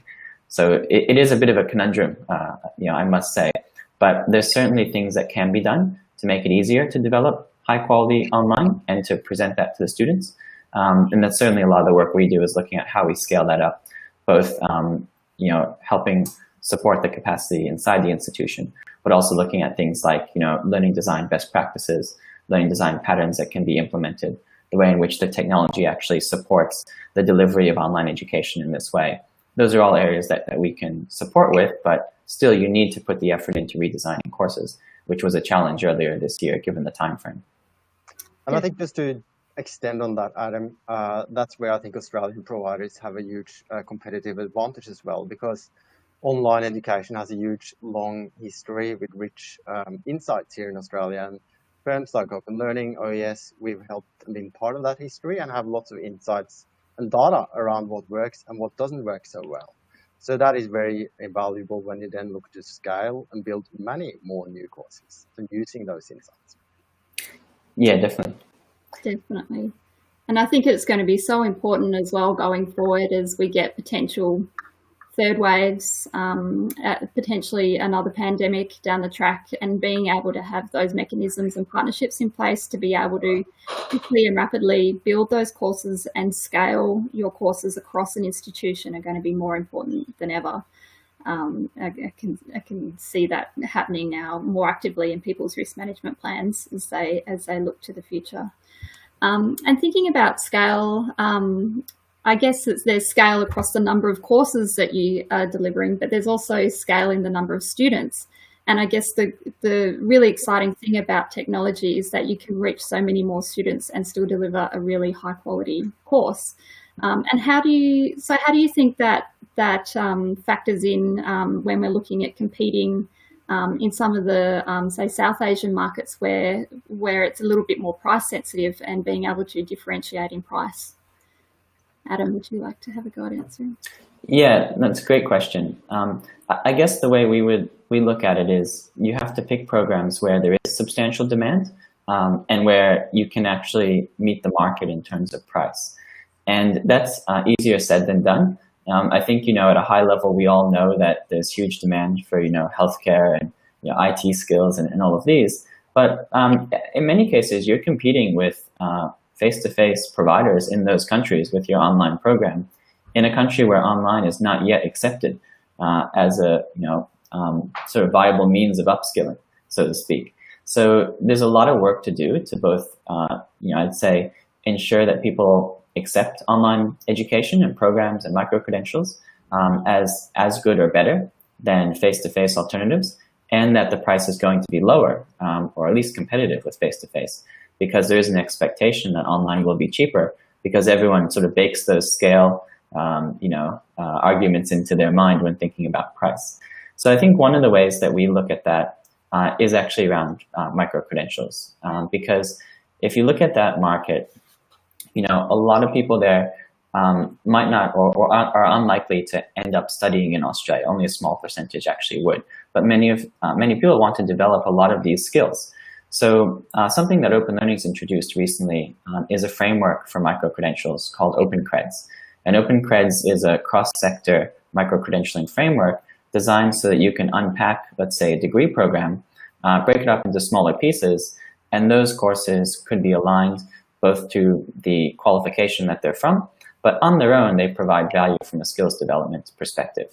And we've baked in a quality assurance process into the framework.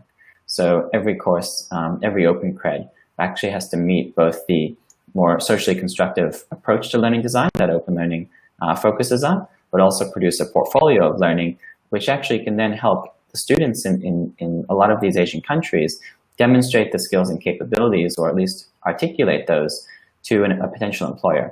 So rather than saying, listen, I did, a 50-hour-long online course and I got a piece of paper or I got a digital badge, you can say I got that, but I also have a portfolio to show you what I learned. So it's things like that that we think will make the difference. But it is a challenge, I think, and it is very important that Australian providers unpacking their offering, lowering the price so it's competitive, but also picking specific areas where there is very significant demand. And then partnering with an organization to actually meet that demand. Because just putting it online won't get you the students. You actually have to do a lot of work on the ground sometimes as well. Yeah, I'd like to add to that maybe a couple of things. So first, Adam said, online's yet not accepted. I think that has been true, but it's certainly changing. We've seen that from a student perspective, much more willingness to engage with online learning. And then I think you can see it from a regulatory perspective as well. For example, in India, where the regulations are opening up heaps for online provision of degree programs, for example. And that is at least expected to happen other places as well. I would say I completely agree on the price point you raised, Adam. I would say with technology, we see that as, a means to connect people, not necessarily a solution in itself. When you then couple that with the price point challenge, there's probably no hiding from that you need local operations to sustain those price points you need to get to. And that's probably where organisations like OBS Open Learning and others can help sort of provide that local operation to be able to sustain an offering that's competitive and still really high quality. Yeah, totally. I was going to add to that also, maybe when you then factor in that many students prefer some elements to be face-to-face and a more blended experience, that sort of drives that point in, I think. Yeah, I think there's definitely movements towards blended delivery models where you do some of your course online, some of it maybe as a boot camp in one country, and then maybe another part of it in another country where the universities have a partnership model. You might even do some of your online course at a study hub, which is located at your Australian university's partnering institute. I think there are many models to be explored, and we're at a really exciting time to explore that. I was also just going to ask a quick question, Elissa. I think I've got a bit of time to ask. Just touching on the point around employment, Adam, that you mentioned before. We are seeing some changes in the Asian countries, especially around recognising digital learning as a valid qualification for employment. Previously, it's very much been the view that if you have an online course, you won't be able to get employment. So that's been a bit of a barrier for many students. But are we seeing a shift, and what is that shift looking like? Yeah, I think this is a perennial question. There is movement towards a shift. But only a few countries have actually taken steps. For example, India, as Ivar mentioned. In many countries, an online degree in and of itself is not usually recognized by, let's say, the public service department, so for working in the public service. Now, that doesn't mean the country as a whole doesn't necessarily recognize the degree. A lot of the private sector certainly recognizes the value of a degree program, whether it's online or face-to-face, in many cases, if it comes from an institution with a very well-known, well-respected brand. So the challenge, though, is in many cases, a lot of international students have been funded through grant programs and other means by a number of governments, and those require you to do qualifications that meet a specific criteria. So in our view, this is changing. There is certainly a big push for online education in Malaysia and Indonesia, in particular, markets that we're very familiar with. The big push actually is starting to come, though, more in the micro-credential space, where there's a bigger challenge where there are a lot of graduates and a lot of working professionals whose jobs are either disappearing due to automation or they're struggling to get their first job. And they've often believed that their existing degree, probably face-to-face, maybe local from a local institution, is not sufficient to get them into their first job or get them into their next job. And they're looking at micro-credentials and short courses as a potential solution to that. And those we see a strong willingness to run entirely online. And I think that's probably where a big opportunity lies. That and in the postgraduate space, where online degrees are more seen as upskilling and skill development rather than the gateway to your first job, which would mean that you'd have to comply with some more of those local requirements. But there is a shift happening. It is moving, sometimes faster than or not as fast as we would like, but it is happening. I'm just going to jump in, Carolyn, because we've got a couple of interesting questions coming through the chat, which I'd like to spend the last few minutes putting to the panel. The first one, and Carolyn, feel free for you to jump in and answer too, because it'd be great to get your perspective on these. Going back to the point that was raised earlier about Brand Australia and how that's something that can be leveraged from, I guess, our traditional education offerings and then moving out into new areas like micro-credentials. One of the kind of pillars that Australia has gone out with in terms of messaging and how we talk about our education is that word quality. And that's what you came up with as well, talking about the quality of the learning design and, the way that our micro-credential offerings have been put together, talking about that being a differentiated to what is offered by some other providers in other countries. I guess the question is, how do we talk about that? How can we actually quantify or prove that the difference exists and prove that quality exists? When we look to our traditional offerings, we're typically talking about the accreditation and the regulation, the standards that are in place, rankings.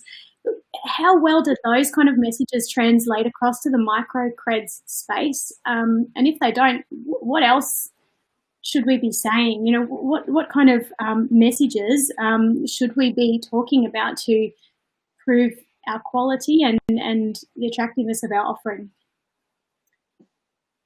I think you've got to, I'll have a crack first. You've got to start with what students care about. So across all of these kind of qualifications, they care about jobs. So you've got to then talk about quality in the way that these providers, Australian providers, have well-known brands that will typically lead to jobs, especially with the right courses. I think in terms of quality of the experience, students are concerned typically around, will I be alone? Will I be supported? Will I sort of drop out because I have no connection to the others? So you then need to sort of talk about quality on those things and say, look, we will help you with these, and come up with examples that will actually bring that to life for them. So yeah, and then of course you can also emphasize, you know, these universities, these brands are known entities in the economy, for example. Ivar, Carolyn, what do you think? Is leveraging the institutional brands a good way to go? You know, employability. What do you think is the kind of lead message that's going to be able to bring that greater kind of bring the reputation and the interest in micro credentials up and have it seen as a quality option?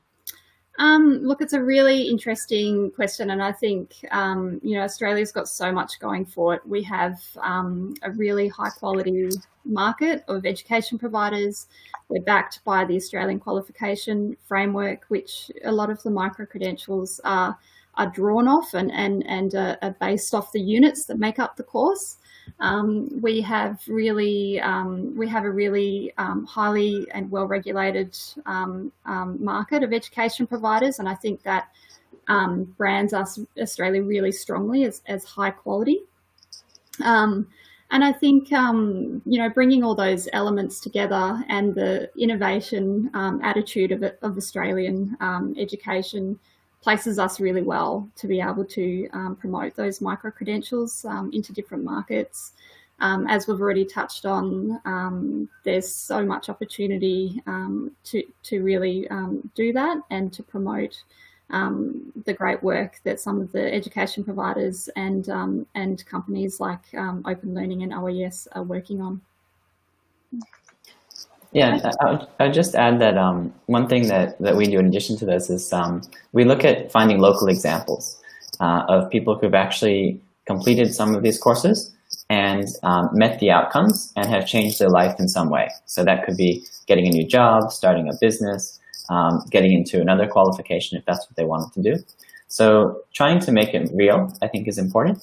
And I think the micro-credentials and certainly the open creds have to provide or produce a portfolio of learning for every student, so that every student comes away with a set of experiences that they can actually show to an employer, and they can show to somebody else as a testimonial for the course. So these are just some small things that we would do. Thank you, guys. That was some interesting thoughts, and I think this is something that we'll be working through for a little bit as a sector, and trying to bring the conversation about micro-credentials has been going on for years. 2012, I think Beverley said, was the year that MOOCs became a thing. So, you know, bringing it well into the mainstream means also adding more to our vocabulary and our kind of messaging and the way that we talk about what's going on in the sector. So thank you for your contributions. It's really great to have you today. We're going to move on to our next session now, which is around innovation to engage the modern learner. And I think that it's going to connect nicely with some of the points that have just been raised around really understanding who your customer is, who the student is, what their needs are, what's going on in their mind and in their life, and how we can actually innovate to create greater engagement with those as students. So I'm going to invite Professor Helen Partridge to join me. I'm actually going to moderate this next. So welcome, Helen. Helen's the Pro-Vice Chancellor Teaching and Learning at Deakin University. Her research explores the interplay between information, technology and learning. And she investigates the way people transform information, she investigates the way people experience information and technology to learn as students, professionals and as people in their everyday lives. Now, our talk today is around engaging the modern learner. So, of course, the first question that springs to mind is, who is this modern learner? Is modern something that's just happened now because of COVID-19? Is modern meaning anyone who's sort of Gen Z, Gen Y, anyone who's used a computer? I mean, what do we mean by modern? And importantly, what do these people need? What do they want from their education? What do they expect from their universities? Helen, big questions. I'd love to hear your thoughts. They are the magic questions, aren't they? Modern learner, I'm not so sure. I think the best way to respond to that is, at the moment, 2020, we're going through an amazing period in life. A pandemic is affecting everybody in work, the way they study, the way they play, the way you interact and engage with each other. So let's take that as a starting point. What is the learner in the context of what we're experiencing now, and what might that mean for the learner moving forward? So I guess what I'm thinking of and what I'm seeing at the moment is, as a result of COVID-19, the pandemic, many universities are now ever than before starting to recognise our learners are human beings. They're people. They have complex lives. That being a learner, being a student, is only one facet of who they are. That they have maybe caring responsibilities, they have work responsibilities. They have other things going on in their life, that they are individuals who experience anxiety, that they have health matters, that they are complex individuals, that learning is not just about a cognitive endeavour, it is very much a socio-emotional endeavour. So I think perhaps what we've come to realise now, and this isn't new, I mean, I know many academics and people who work in the sector who I've spoken to over the years who always said, I always take a holistic view of my students. But perhaps what we're seeing now with this pandemic is more and more the sector as a whole is going, actually, our students, our learners are human beings.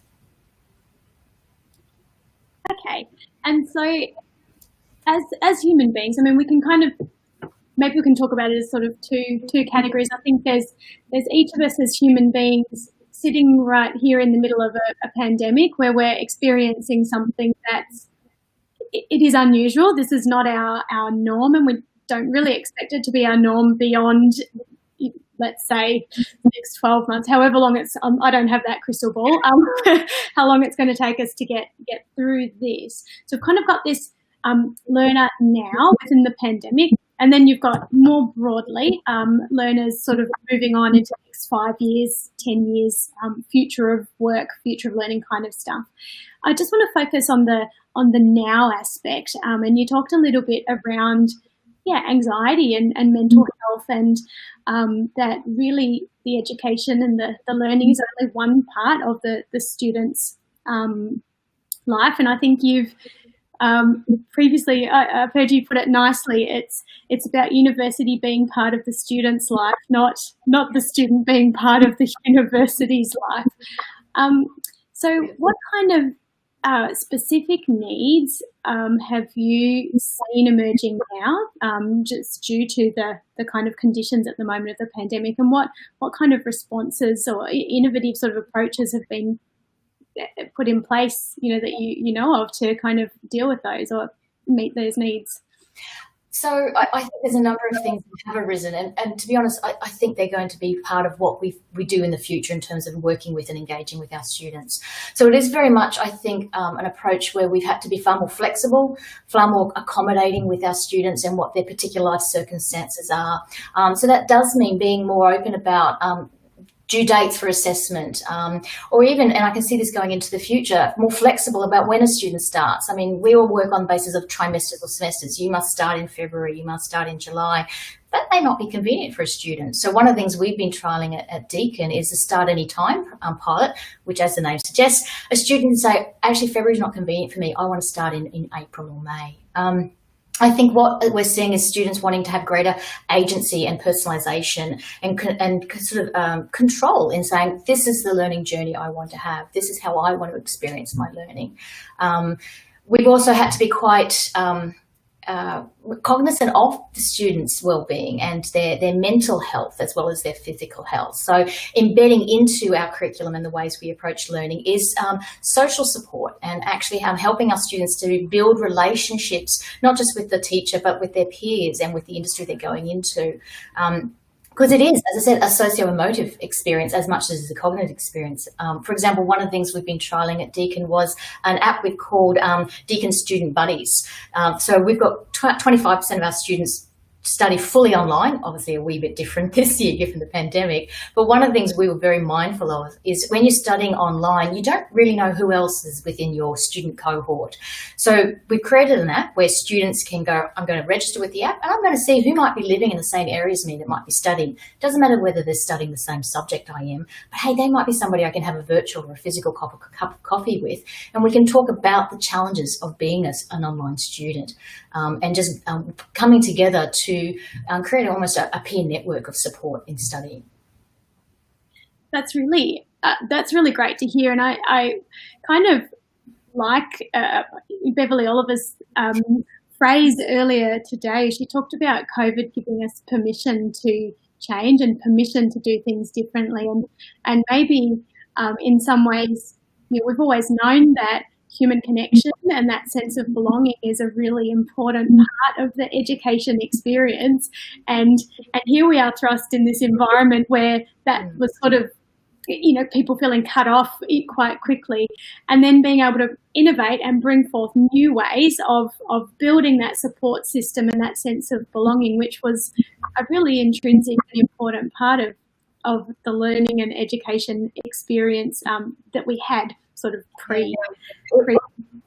Anyway, we've completely missed an amazing opportunity if we don't take, if there's such a thing as a silver lining in a pandemic, this opportunity now to say we cannot go back to the ways we were.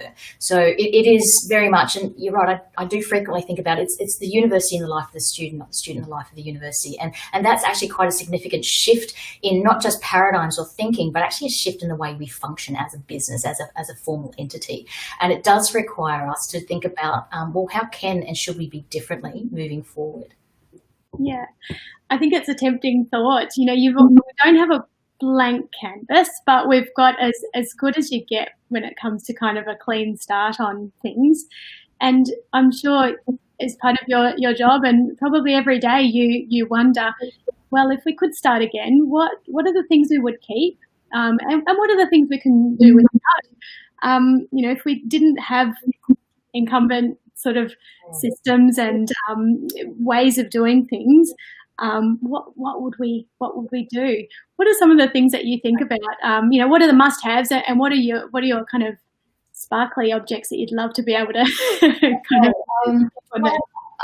And it's interesting, we have been having a lot of conversations across the university at the moment. We are trying to step back and be mindful, not just live and survive through this pandemic, but actually learn from the pandemic and challenge ourselves and question those sacred cows that we hold so dear to our heart. So we've been having conversations about what to keep and what we want to strengthen in a number of different ways. The first is very much around assessment. I mean, assessment does drive learning. And in some instances, sadly, in many instances, sometimes we overuse assessment because, gee, it's convenient for the university. And I'm thinking here of examinations. So the traditional end of trimester, end of semester exam. For various reasons, we couldn't do those as we normally would have once done, and that's been great. It's been great for both the students and for the academics. And indeed, I've been chatting with a number of staff across Deakin who said, I've just suddenly realised I'm never going to go back to that traditional, written handwritten exam paper at the end of the semester that the students sit for 2 hours, because I can do things far more engaging and authentic in an online format. So I think we're starting to challenge ourselves around, well, what is assessment? What is quality assessment, and how do we use assessment to enable and foster learning more powerfully? So great thing that I'd love to see us happen moving forward. The other thing I think we're starting to really spend time thinking about is what's that relationship between the online and the offline worlds? I think there's a stronger resurgence of blended learning, and I'm not talking about blended learning as you saw in the 2000s. I'm talking about a different approach to blended learning, where it's not about favouring the on-campus with a complement of some online. It's very much looking at, well, what are the affordances of online? What's the affordances on campus? What are the affordances of asynchronous and synchronous? And what would a truly integrated and seamless learning experience look like? If we talk took the best of the bunch, best of the affordance of all of those, and really provided a powerful experience for our students. I suspect we're not going to have our students coming on campus just to sit with 500 other students in a lecture theatre for 2 hours. We need to be very mindful about why are we asking our students to be in a certain mode? Why are we asking them to be online? Why are we asking them to be on campus? So I think there's a lot more stronger pedagogical conversations now happening in that space. I think that's a really exciting opportunity and something that was touched on a little bit by Carolyn in the last session, talking about lots of different models, maybe doing a bit of online here and doing a boot camp there and a placement, here, and kind of bringing a few things, different elements together, to have a coherent experience. I think would you agree? I don't know. Maybe you don't agree, but at the moment it feels like we have been in a kind of a disjointed space where there's lots of little things popping up, great examples, little pilots, exciting programs, and they're kind of disjointed and maybe operating as solo offerings. We're starting, probably you're thinking about moving these things together and how you create that network of interrelated and experiences that really add to each other and formulate that whole learning offering and leading to an outcome, obviously, for a student. How are we going to get there from that feeling of being disjointed to having that coherent offering? Yeah, and I think we are probably disjointed. In fact, I've heard throughout this year people talking about what we're doing isn't really online learning, it's emergency remote teaching. And I actually think there's a lot in the use of language, because that's what we are doing. So we've proven that we can get there. We can honour our commitment to our students and continue to provide learning opportunities and experiences. The next challenge is how do we provide an amazing quality and seamless integrated mix of these digital on-campus worlds? Look, I think there's probably going to be a number of avenues. I do think it's about us coming together as a community of professionals, practitioners, nationally and internationally. So doing it in silos and isolations with our own universities, as tempting as that might be, it won't really move the sector forward. It won't do what we really need to do in terms of our duty of care to our students, to the communities, to the industries that we're here to support and partner with. So I do look to professional associations. We have a number of community professional associations across Australia. I'm looking at COLT, ACODE, Ascolite. Let's get them to come together with key professionals across the sector, and let's start having a joined up conversation so that we aren't having left hand and right hand doing things, that we're not reinventing the wheel, but rather we're coming together to come up with some shared understandings. And there is some amazing examples out there. Every university has them. When I look at Deakin, I'm really impressed by some of the imagination and creativity of some of our academics in the area of chemistry, where normally you'd think that that's perhaps lends itself to very much being done on campus. We've had kitchen chemistry, where we've had students doing all sorts of amazing chemistry experiments and chemistry sort of learnings, but using it from things that they have at home in their kitchen. And I know that whilst that perhaps isn't the ideal, talking to the academics who've been designing and delivering those, they've also been really kind of surprised by, there's actually some unexpected benefits that we realise we want to keep.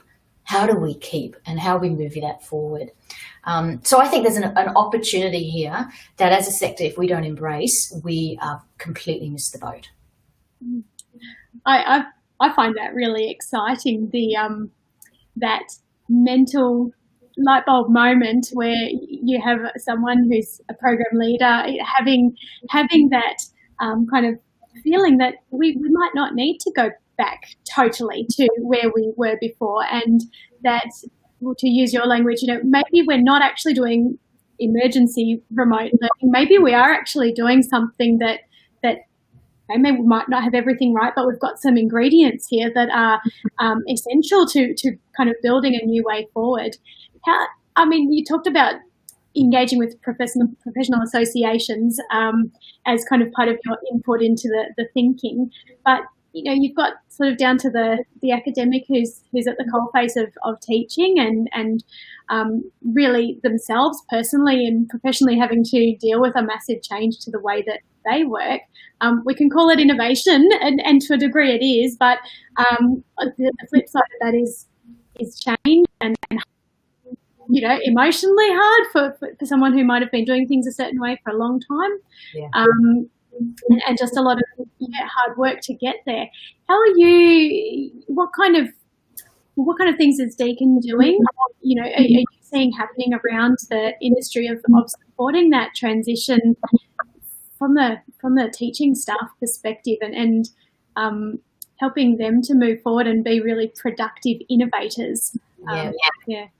Look, you highlight a couple of really good points there, and I think it's not just it's both the teachers and the students. So we at Deakin just recently ran the Students as Partners Roundtable, which was an amazing event, and I thoroughly enjoyed and learned a lot from it.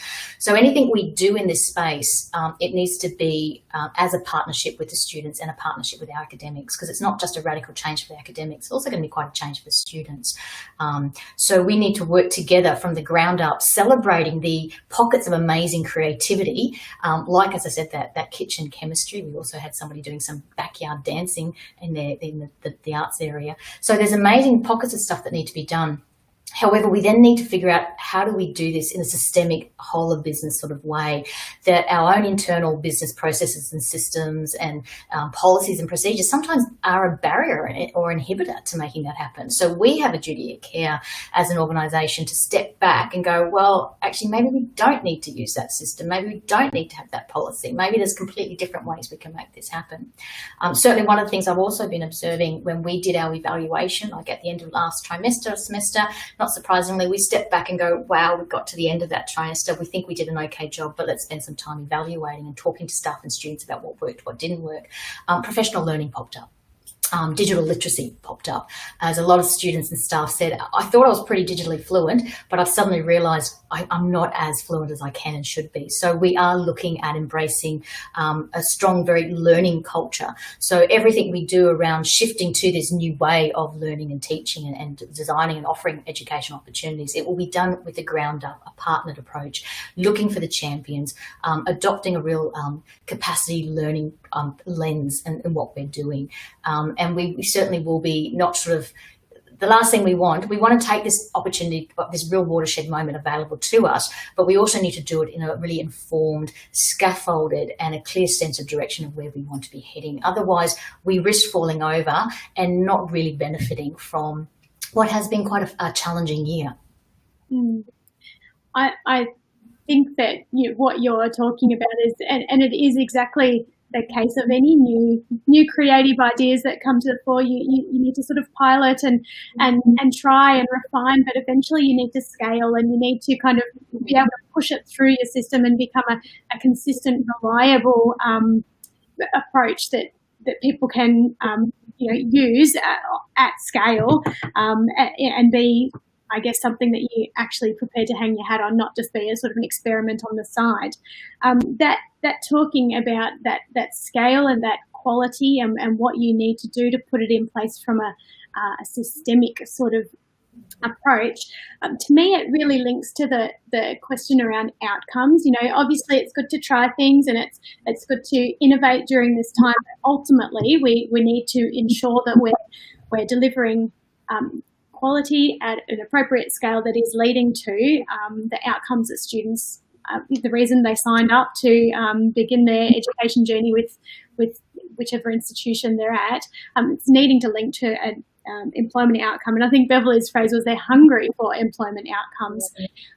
Are you noticing any, I guess, challenges or opportunities in that kind of linkage from where we are now and the innovation that's going on into how you're moving to make sure that there's quality at scale? And then how are you thinking about that transitioning into employment outcomes? Is it changing it? Is it improving it? How are we going to connect the learning that's happening now and make sure that it does deliver those outcomes for students? I think it's probably just helping to emphasise and crystallise what it is that's important to us and where our values lie. I also think it's about the relationships. Fundamentally, it's as a university, we need to have strong relationships with our students, and we need to have strong relationships with the various communities or industries or professional associations or bodies that we work with to provide informed citizens to go out and be future employees or future members of the community. So I think what we're seeing is that has become more and more important than ever before. And what we need to do is find to harness the existing ways that work for us and then think laterally and differently about, well, what else can we be doing, particularly connecting out to the regional and remote and rural communities as well, and the various professionals that work out there. Relationships, I just think it's fundamentally all about relationships and making certain that we're talking with each other and that we actually understand the evidence of, well, where is the various sectors that we're supporting moving forward. It is a sort of tricky question. There's no silver bullet to it. Otherwise, none of us would be here today having this conversation and this conference. It is that evolving sort of constant challenge opportunity that it excites us and keeps us all engaged and working in this sector every day. So I appreciate that.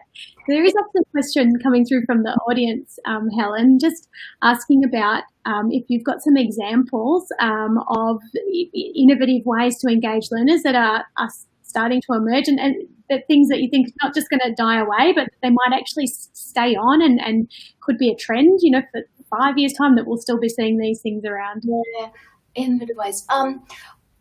So I'm interested to see some of the work that's currently happening in not just Deakin, but a number of universities. My previous university at University of Southern Queensland, for example, was dabbling in this space a lot more, which is around the augmented reality of immersive and virtual environments and how that can be embedded and used within subjects and degrees to create a more authentic, immersive, engaging experience for students, particularly those students who maybe can't physically get on a campus. So I think there's some really interesting stuff that's happening there. And what I'm certainly seeing is that the technology is becoming easier to use, more accessible, more user-friendly. So it is actually allowing access in a way that perhaps we haven't had before. In terms of engaging students, engaging learners, I think it's really about the particular cohort of students you're working with. You really need to take time out to understand who are they, where are they located, where are they in their learning journey, and what works best for them. And it could be something simple, as I said, like that's the Buddies app that we created.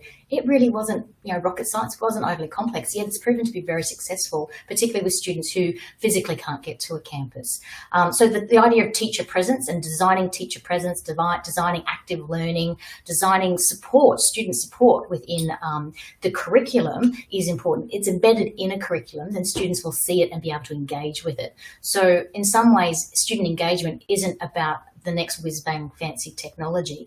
It is about thoughtful curriculum design and thinking about how am I supporting, as I said, the cognitive, but the socio-emotional and other aspects of the student. Yes, I'm interested just on that point there because it does sort of tie into how we were speaking around that belonging and connection and relationships aspect. The UK's approach to personal tutors is an interesting sort of topic maybe to look at now.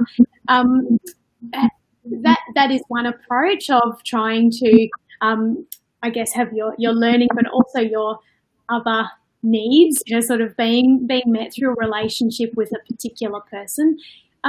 What's been your experience of that approach, and have you seen it in places that you've worked, and what are the, do you think it has a place in this landscape we have at the moment? I do. I hope so.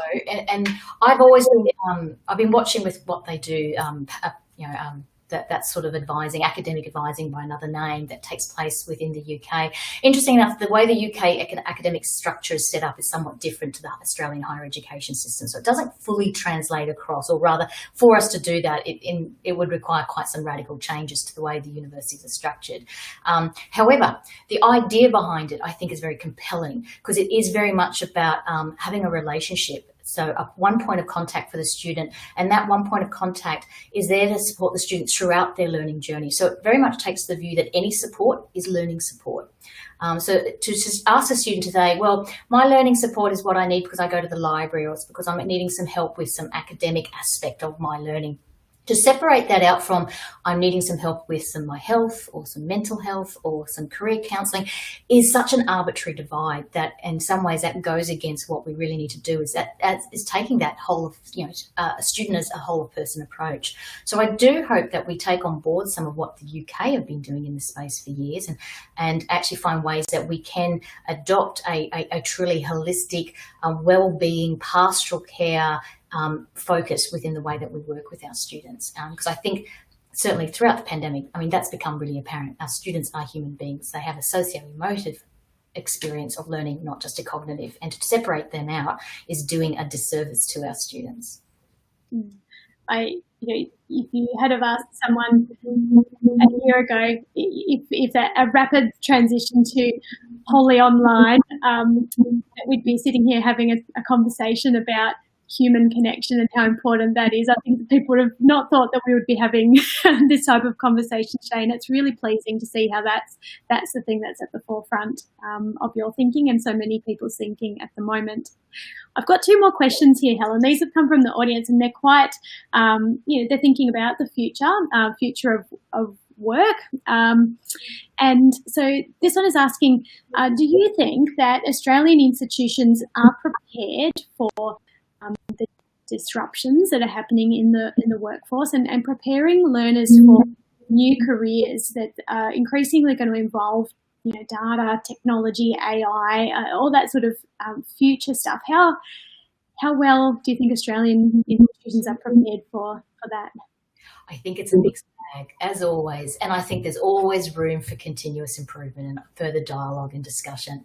And I think there's also I come from a social science background, so I actually do think that we do need to, as a sector and as a nation, really talk about the role the humanities and social sciences play in other different discipline areas, so that connection between the HAS and the STEM relationship. And it always frustrates me or laments me that there is an arbitrary divide that exists between those two areas. And I think perhaps what we need to see moving forward is a greater recognition and valuing and enabling of multidisciplinarity within the way that we educate and within the way that we go about working with employers to value the different sort of skill sets that these different fields of study bring. Final question then, and this is probably someone who's written this has got a very practical mindset, and that is to say, right now the higher education environment is requiring high levels of digital literacy, and this is something you spoke to before around students maybe thinking, well, I thought I was able to manage, but there's a gap there.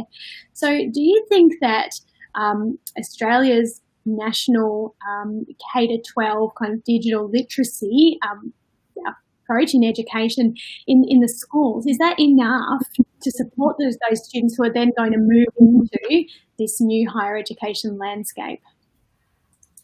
I must admit, I couldn't speak directly to what's happening in the digital literacy space in K-12. It's not an area that I've had much engagement with. I will, however, say that digital literacy, digital fluency is something that's always shifting and evolving. It's not a static concept. And I certainly take the view of digital literacy or digital fluency as not just simply being me being able to have skills to use a particular technical tool or device. It is actually me developing a digital paradigm, a digital understanding of how I exist in a digital life world that I now find myself in, where the online and the offline are so interconnected with each other. So it's understanding the digital identity I create when I am online, understanding privacy in the digital context, understanding my right and responsibilities as a digital citizen.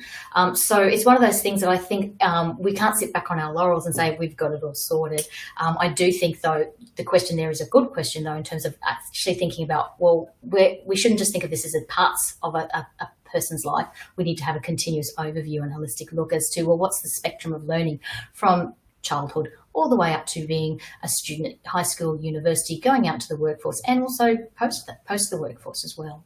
And indeed coming back again to engage in a further learning experience, because maybe that's probably a nice final point to wrap up on, to say that the modern learner is a lifelong learner, and they'll be back again and again, and that relationship and that that fluency in all, not just digital fluency, but in all aspects of online learning and skills development and professional development as you move forward is something that doesn't stop. No, exactly. And it's not, you just got me thinking, it's not only lifelong, it's life-wide. And I think that's something that we're also realising is that learning happens in many different facets of people's lives, and we need to find a way of recognising and incorporating that in. And as an institution that provides formal learning, how do we recognise and support and bring connections to the informal learning that happens in people's lives? We learn. We're just simply a part of a learning ecosystem now. And very much a exciting and complex ecosystem that's very much in a digital life world. There's lots of opportunities. Yeah, there certainly are. Thank you, Helen. I think that's given us a lot to think about, and I think some positive thoughts about indeed the opportunities ahead for us, and as we, as the education sector, continue to evolve and innovate to meet those changing needs and opportunities for students. So thank you for your time. Pleasure. Thank you. Thank you. And now I'm going to introduce you to David Linke, who's going to be the moderator for the next session, which is around Australia's place in the global EdTech ecosystem. And he's going to be joined by Maria Spies. Maria is the co-founder and co-CEO of Holon IQ. She's had a 25-year career in education innovation, EdTech and online learning, and has led digital learning futures for a $40 million corporate venture fund. Welcome, Maria, and over to you, David. Thanks very much, Elissa. Hi, Maria, how are you? I'm very well. Hi, David. Hello. Thanks for joining us. I'm in Melbourne, you're in Sydney, so I'm in full lockdown. So this is actually the only room I'm allowed to be in Melbourne at the moment. I wanted to, firstly, thank you for joining us. And I wanted to sort of begin by ignoring the topic for a second, and in fact, actually having a bit of a conversation. Holon IQ obviously is one of the it seems to be one of the most quoted sources of information around the education technology innovation sector globally. And I may be slightly biased, but I certainly see it a lot. And you're certainly producing lots of really impactful EdTech insight. So I wanted to come back and where did the idea come from, and why did Holon IQ get built? Thanks, David. Firstly, congratulations on a wonderful conference. You guys are doing a great job, very, very interesting topics and speakers. And it's great to be here, so thank you. I guess Holon IQ, as I was introduced, I've been in education for a long time, and EdTech as well. And one of the things that over that long period of time, and especially over the last sort of 5 years, I guess, that became extremely obvious to me and my co-founder, Patrick Brothers, was that really education is, firstly, it's everywhere. It's embedded in everything, all part of our lives. And COVID has really shown that. It's never been so much in the news, right? But actually, the data and information about education innovation is incredibly fragmented, right down deeply in its ecosystems, and amazing people doing amazing things all over the place, but hard to find and hard to surface. And a fragmented industry is not going to produce material innovation. And so we thought, we really need to do something about this. There's a massive gap in terms of market intelligence compared with other industries. And, if of all the industries that needs great market intelligence about who's doing what and how things are innovating, it's education. And so that was the real beginning of Holon IQ, which we're around 2.5 years old, a little over 2.5 years old now. It's an amazing journey in 2.5 years. Honestly, and again, I am biased because I obviously know you and Patrick really well, but it is a really amazing journey. And I wanted to actually pull out a piece that was in your bio, but it's actually, I feel like it's incredibly relevant, but you may, hopefully you agree. And that is this idea of understanding education, right? Like doing analysis of the market is not quite the same as actually deeply understanding the sector. And I know we won't say exactly how many years it is, but a number of decades of experience in the sector. Obviously, that gives you an insight that maybe some others aren't picking up. Yeah, look, and our analysts and our partners all around the world have been working in education for a long time, and others have been working in investment or commercial areas, not in education. And actually, that's the important connection. And so sometimes, of course, to have deep domain expertise in a particular sector or industry is important, because you can see, you understand the problems that are occurring for the actors within that industry, whether it be a teacher or a student or a school, because you've been there and done that, you've been on the ground doing it. So, that does provide some unique sort of perspective, of course. And on the other hand, you can also get lost in that. And others who come in from a completely different industry can see things that you don't see, and bring with them new ways of doing things, or different ways of doing things from other industries. So actually it's the combination of the two things that makes it special, I think. Fantastic. What we'll do is I think you've got some slides that you want to share, because there's a really interesting report you've done. But in fact, I think somebody in our control room will do it for you, because we're finding a bit of bandwidth issues at your end. So we're going to do it for you. Cool. Okay, great. So this will come up on the screen in a minute. So essentially, Holon IQ recently produced this report with some insights on essentially a rescaling of two pieces: the rescaling of the total education industry spend, and then an upscaling of the edtech sector. Can you talk to us a little bit about this data and what's driving it? Yeah, there's a couple of things here. Thanks, David. One is that, we do a lot of analysis on the education market, and the very top point of analysis, of course, in any market is how big is this thing and how fast is it growing? People want to know. Education industry globally is massive, and we predict that it will be a $10 trillion industry by 2030. And on the journey to 2030, we had previously sized the global education market, and this is spending by governments, by parents, by individuals, by companies on training, on formal and informal, accredited and non-accredited. So it's the whole box and dice on education. And so we have sized that to, by 2025, we had sized that to 7.8 trillion, on its way to 10 trillion in 2030. We recast a month ago, we recast our sizing on global education, and we reduced the overall spend, the overall market size of education, to 7.3 trillion. So that's a downgrade of $500 billion, which is quite a lot. The downgrade in overall spending is really driven by a couple of things. One of the main things is higher education tuition deflation, which is what we expect and what we're already starting to see, along with sort of faster, cheaper, credible alternatives to formal, high-cost education. And again, we're starting to see that already. And of course, the sort of more rapid digitisation of education does drive a lower cost base overall. So people might be concerned that the overall... Can I jump in for a second, Mary? Is that cost base coming from what I would think as a traditional supplier, being a university or a TAFE or a thing, or is it coming from new entrants in the market being able to deliver at a cheaper price point? Like, is it, what are we seeing? Maybe even both? I don't know. Yeah, both. We are seeing a bit of both.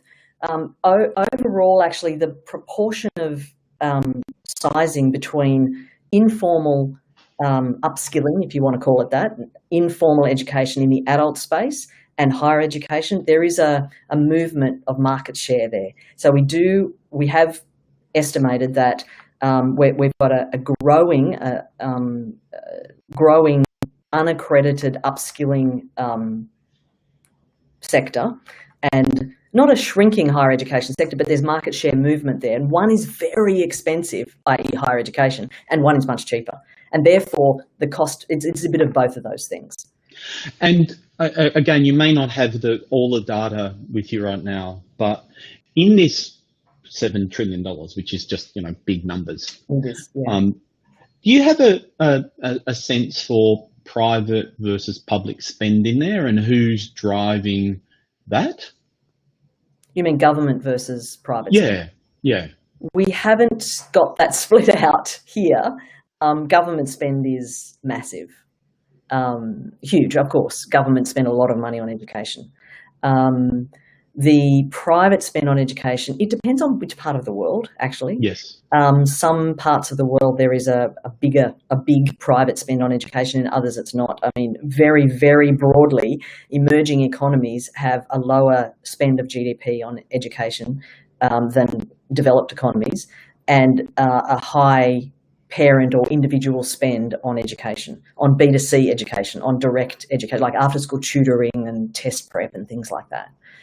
I think you've got another slide there which has got an increase in the EdTech spend. I'm really interested in this too.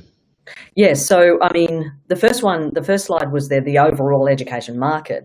And we also recast our thinking around EdTech spend, and you can see here it's the opposite. So whilst we're seeing a lower spend generally in terms of the education market, we've predicted a higher spend in EdTech over that period from now until 2025. I mean that's not going to shock anyone because COVID has accelerated the spend on technology, and that it's made up of a couple of things. You know, there has been a relatively rough start to sort of remote learning, but this will be, over the next couple of years, we will definitely see a digital infrastructure catch-up where institutions, schools, governments and so on are saying, okay, we've got to get our back of house. We've got to get the plumbing, the infrastructure organised, and learning management systems, student management systems, integrations of those, cloud, privacy, security, all that stuff. There'll be a massive spend in this going forward for sure. And we are seeing as well, predicting a sort of a rise in the B2C EdTech models. You know, the traditional education technology has been there to service schools and universities. But actually, we're also seeing direct B2C growth. And so organisations and technology companies that are servicing students or learners directly rather than going through an institution of any type.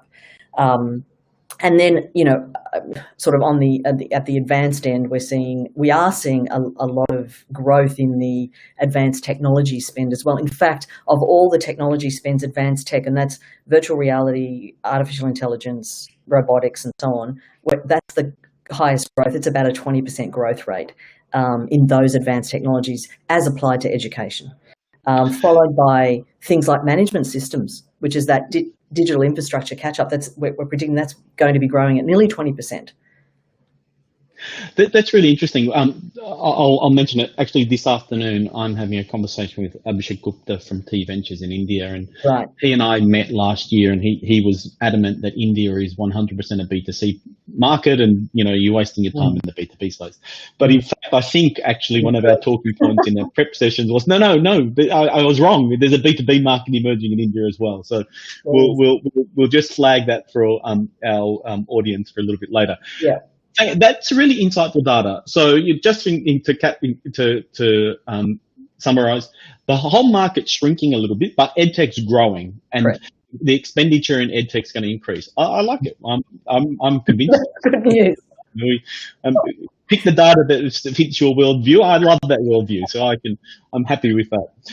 Let's move a little bit to the global EdTech ecosystem. Obviously, I have great insight in the Australian sector. You have great insight in the global sector. I'm really interested in what you see are the big global drivers in the EdTech space based upon where we are today, and we might try and talk a little bit about some of the emerging markets in a minute.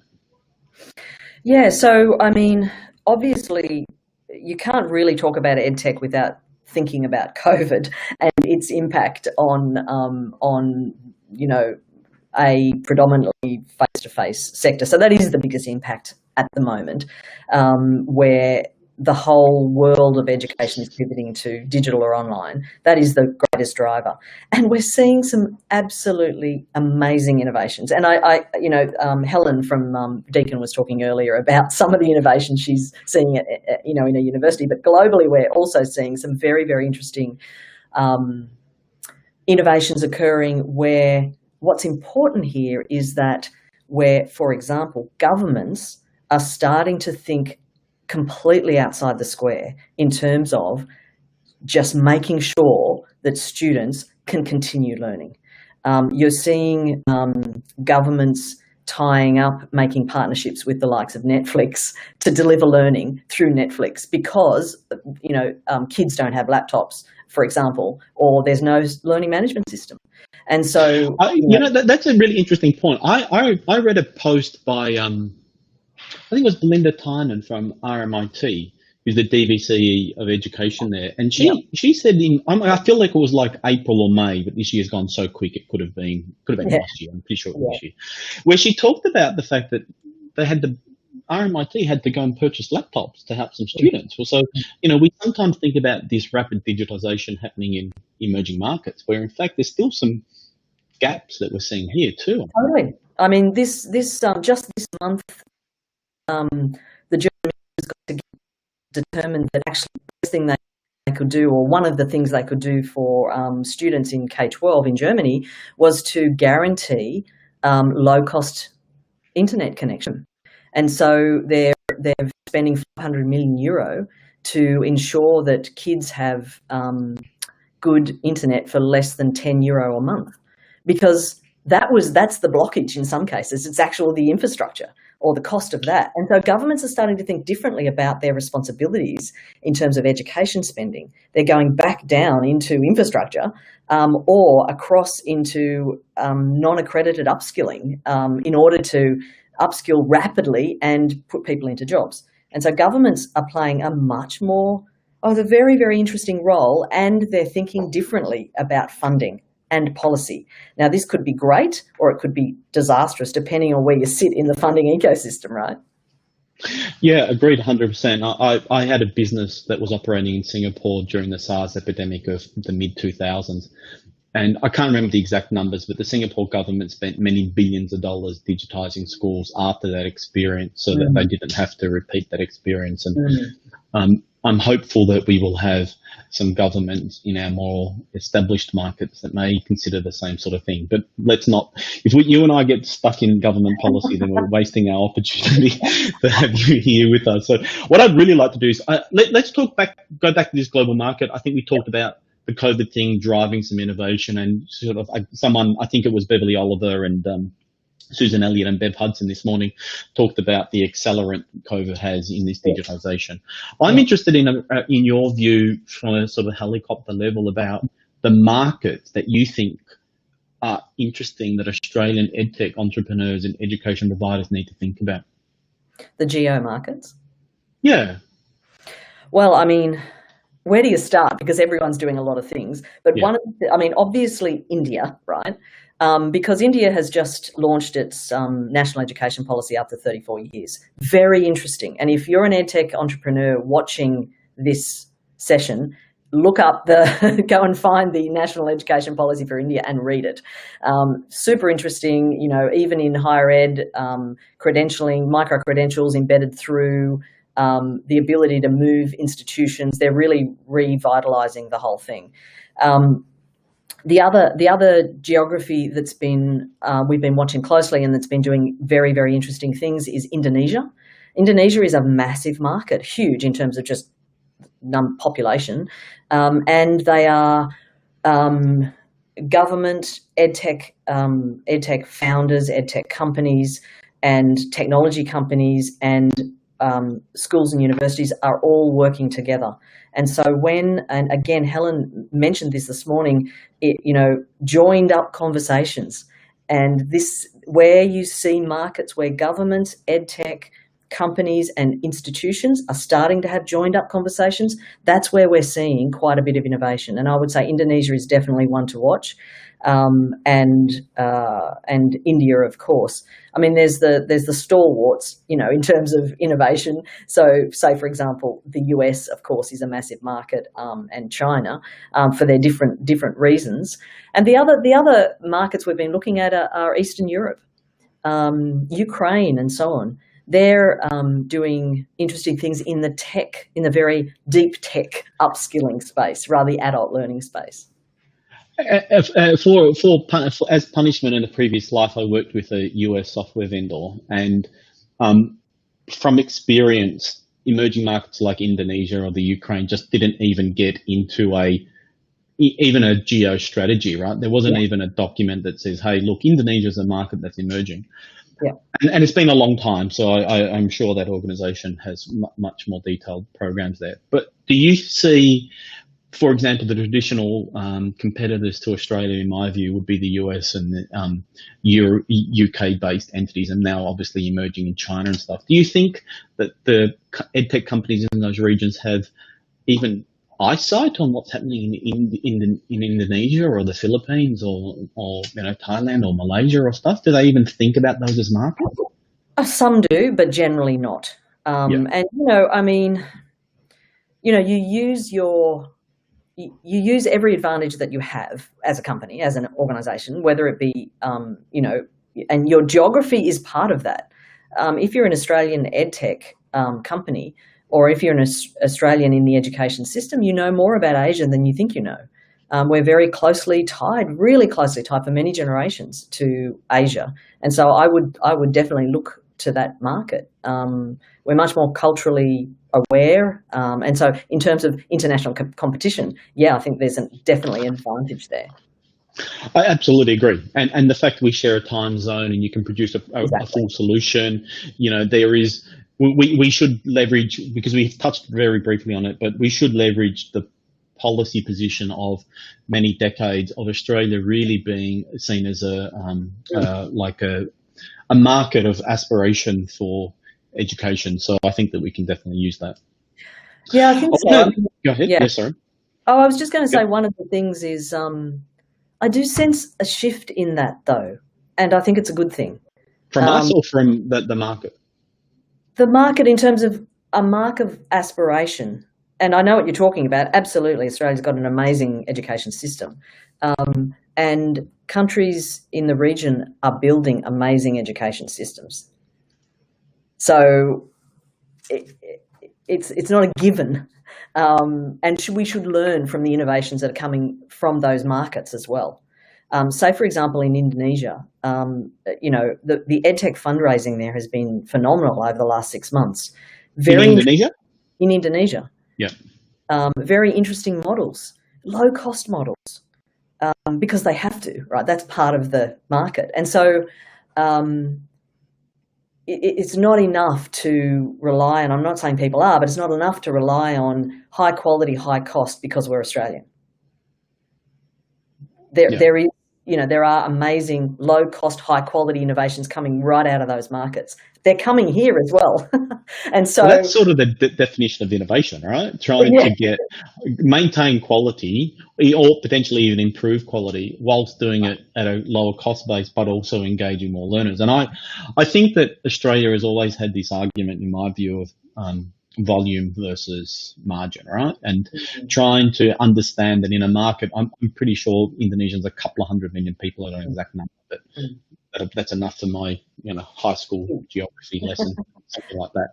There are a couple of 100 million people, and I don't know how many of those students come to Australia to study, but I think we're fully in agreement that the opportunity is to export Australian education in a digital model, as opposed to bringing one more student from Indonesia to Australia. But we're slightly going down all policy too much.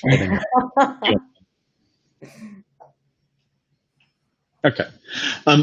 What I want to do is I want to sort of shift gear a little bit right now and talk a little bit about Holon IQ has been working around the world defining the top 50 or top 100 emerging edtech companies in each market. And we're about to partner on the Oceania region. Yeah. I'm interested, have you seen something that you didn't expect to see, and some emerging companies or trends or ideas that have come out that you thought, oh wow, this is really interesting, I haven't seen this before? Yeah, I mean, it's been a fascinating process. So what we do essentially is call for submissions to into regions. So we've done China, Latin America, Nordic and Baltic countries, Southeast Asia. We're just closing Middle East and North Africa right now. Sub-Saharan Africa right now, and then Middle East and North Africa is coming, and followed by other parts of the world. And those submissions come from companies all over, edtech companies that are based in those particular regions. And we have experts in the region, plus we've got a massive platform and human experts plus machine learning to identify the most promising based on there's a whole criteria and so on. And one of the things that, when you've worked in an industry for a while, you know all the types, right? All the types of organisations across the value chain, essentially. And so I guess I was expecting to see similar-ish types of organisation. But what we found was that each region has got a very specific set of strengths. And that feeds back to what we were talking about before in terms of use your own strengths. So, for example, in the Nordic Baltic region, there was a very heavy weighting to K-12 first. That's interesting, compared with other markets which are more upskilling. But a very heavy weighting to K-12 and a very heavy weighting to right down deep in pedagogy. Now, that won't surprise anyone around Nordic Baltic, but, you know, learning and pedagogy, STEAM, coding, robotics, teacher support. And so startups and innovations that are working in those areas were almost 50% of the 100. And so very, you know, they have their unique strengths, and that shows up in the mix, I guess, of the 50s and 100s. Whereas, for example, in Southeast Asia, I guess sort of to my surprise, there were many more in the upskilling space, in the digital skilling space, which is a big issue in that part of the world, as well as also a focus on K-12 and that B2C after school sort of support, rather than, you know, like huge number in learning management systems or things that are supporting institutions, a lot more in the B2C after school market and in the early years, you know, really 0 to 6 years old type segment. And so this is Southeast Asia, sorry, Mary, yeah, that's right. Okay. Southeast Asia. And, you know, in Russia and CIS, a lot in extended virtual reality and tech upskilling, deep tech, cyber, and all that sort of stuff, which again probably won't surprise anyone. One of the things that we are seeing is more and more virtual reality simulation training, both in K-12 higher ed, well, K-12 a little bit higher ed, and in upskilling. That's been a theme across a number of these.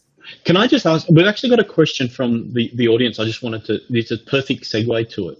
Yep. And the question is, do you have thoughts on the level of adoption? So I guess an understanding of where the adoption's greater or opportunity, I guess, of new technologies in education such as artificial intelligence and virtual reality and augmented reality. Do you have a bit of a sense of the markets that seem to be doing that well, or the markets that seem to be more open to those sorts of things? Yeah, I mean, it depends on the technology in a way. So say, for example, the robotics space there's widespread adoption all over, essentially. And especially, though, in the early years, the K-12 or K-8 maybe, K-8 space, the robotics area. Virtual and extended reality is more prominent in workforce training. And so we're seeing massive companies start to roll out virtual reality training for their big numbers. And once you start to get type of adoption in a corporate, you know, in a sort of corporate level, then it starts to filter down into other parts of the sector. But even virtual reality lab training for science labs and things like that, I mean, we're seeing, you know, whole school systems like California community colleges signed up with a lab simulation company out of the Nordics, and their 2 million students in community colleges will be doing their science classes through this platform. That's a significant system change. This is not some science teacher on the edge just having an experiment. This is significant system change. And once that starts, it's not going to stop. And I'm not saying it's a bad thing. I think it's great. And so we're seeing that start to adopt all over the place. So virtual reality has come, I mean, you know, the old days of, I can't even remember, Second Life and, you know, all that sort of thing. Now you're starting to date, both you and I, because we both know what that is, Maria. So let's not, like the kids in the audience will just go, Second Life, what's wrong with these people? We've moved past all that, and now real industrial, large-scale training that is proven to be effective using simulated or virtual environments. This is what we're seeing. And so once you start getting that massive adoption, it's going to become so mainstream. And even for virtual reality, one of the big issues for virtual reality is the content, right? Because you have to be able to develop virtual reality content, and that's expensive, and only tech people can do it, and gamers or something like that. And now we're starting to see edtech startups come to life, which are platforms for creating your own virtual reality training content. Yeah. And so it's like the canvas of VR training. You can do it yourself. And again, once the technology comes to a certain point where you don't need the expert in the middle anymore, again, that really drives widespread adoption. And we're starting to see that certainly in virtual reality. Artificial intelligence is just embedded everywhere, and it's sort of a hidden thing. I mean, virtual reality you can see, right? You can see where it's being used. Artificial intelligence is being used all throughout the whole value chain. I mean, we've done a whole sort of piece on this. You can have a look on our website, but we're seeing it in particular as it applies to much more sort of personalised approaches to learning, adaptive learning and so on. In language learning, I mean, there is not one language learning company that doesn't use AI these days to support language learning. And so we're seeing more sophisticated uses, essentially, of artificial intelligence. So I would say there's massive uptake, some more visible than others at this point. Fantastic. Maria, I'm sure you and I could speak for the rest of the Melbourne EdTech Summit, but we will allow some other people to join our stage. But I do want to finish, because we're in a world of choice, right? So education's got choice. So now you can this is your choose your own adventure. You can pick the question that you finish on. So the two choices you get, you can have the really easy one, which is, how do you think Australia compares in terms of company growth, emerging companies and investor activity compared to the rest of the world? So that's the easy one. Okay. Or the crystal ball question you can choose, option 2 could be, it's 3 years' time, we're doing the Melbourne EdTech Summit 2022, and IQ are coming back to visit us. What does Holon IQ look like in 2022? You can choose which one you like. You can choose whichever one you want. Okay. Well, I'm going to choose the first one, and because it's more relevant for the audience. In terms of the Australian EdTech, right?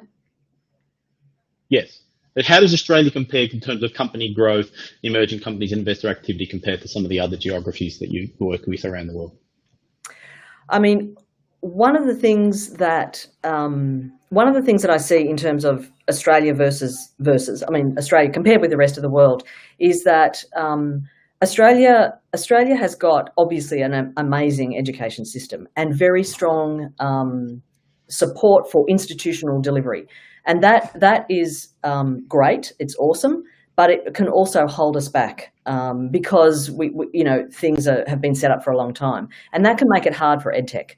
I think that what I don't see as much of is the sort of B2C opportunities for edtechs that I see in other markets where growth is happening very quickly.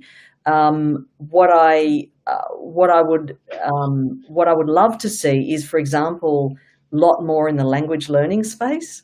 I mean, Australia has got such a solid and strong language learning industry, and it's really sad to see that decimated because it's pretty old-fashioned generally due to COVID. I'd love to see some more growth in that space. There's so much opportunity, and I think in terms of for me there's just not enough activity. There's quite a lot of activity, but compared with what's possible, I'd love to see much more. That's a perfect point to finish on then. So Maria, I really want to thank you so much for sharing your insight with us this morning. It's been fantastic, and as I say, we could speak for a long time, and I know we've got Patrick a couple of days' time where we can take up this. I'll give him that question that you avoided, and I'll throw it to him on Thursday. All right, Maria, thank you so very much for being with us. Thank you so much, David, and congratulations on a great conference. Thank you. Bye-bye. Bye. I think I'm going to hand back over to Elissa Newall. Thanks, David. What a really great start we've had today to the Melbourne EdTech Summit. We've been talking about Australia's EdTech growth, which, although it's been accelerated by COVID, is founded on a deep understanding of student needs. We've heard how it's been enabled by an innovative approaches to partnerships, Brand Australia, and is focusing on delivering quality experiences, learner engagement, and importantly, employment outcomes. Thank you to each of the speakers and moderators who've been lending their time and sharing their expertise with us this morning. If you did miss anything, don't worry, the sessions will be made available online after the conference, so keep an eye out on the website or social media to get those updates. This has been the first session of the summit, so you can tune in again with us this afternoon at 3 p.m. And we're going to move on to exploring entrepreneurship in the EdTech sector, perhaps exploring more of some of those links with Asia and opportunities in AI, VR that we've started to talk about today. This afternoon we'll be hearing from the Deputy CEO of Austrade, Sally Ann Watts, talking about Australia's EdTech capability. We'll be looking at the international investment lens with Abhishek Gupta of T Ventures, and looking at an EdTech success story as we hear from co-founder of Upgrad, Falgan Kompally. So we hope that you'll tune in and join us again then. Thanks very much. Bye.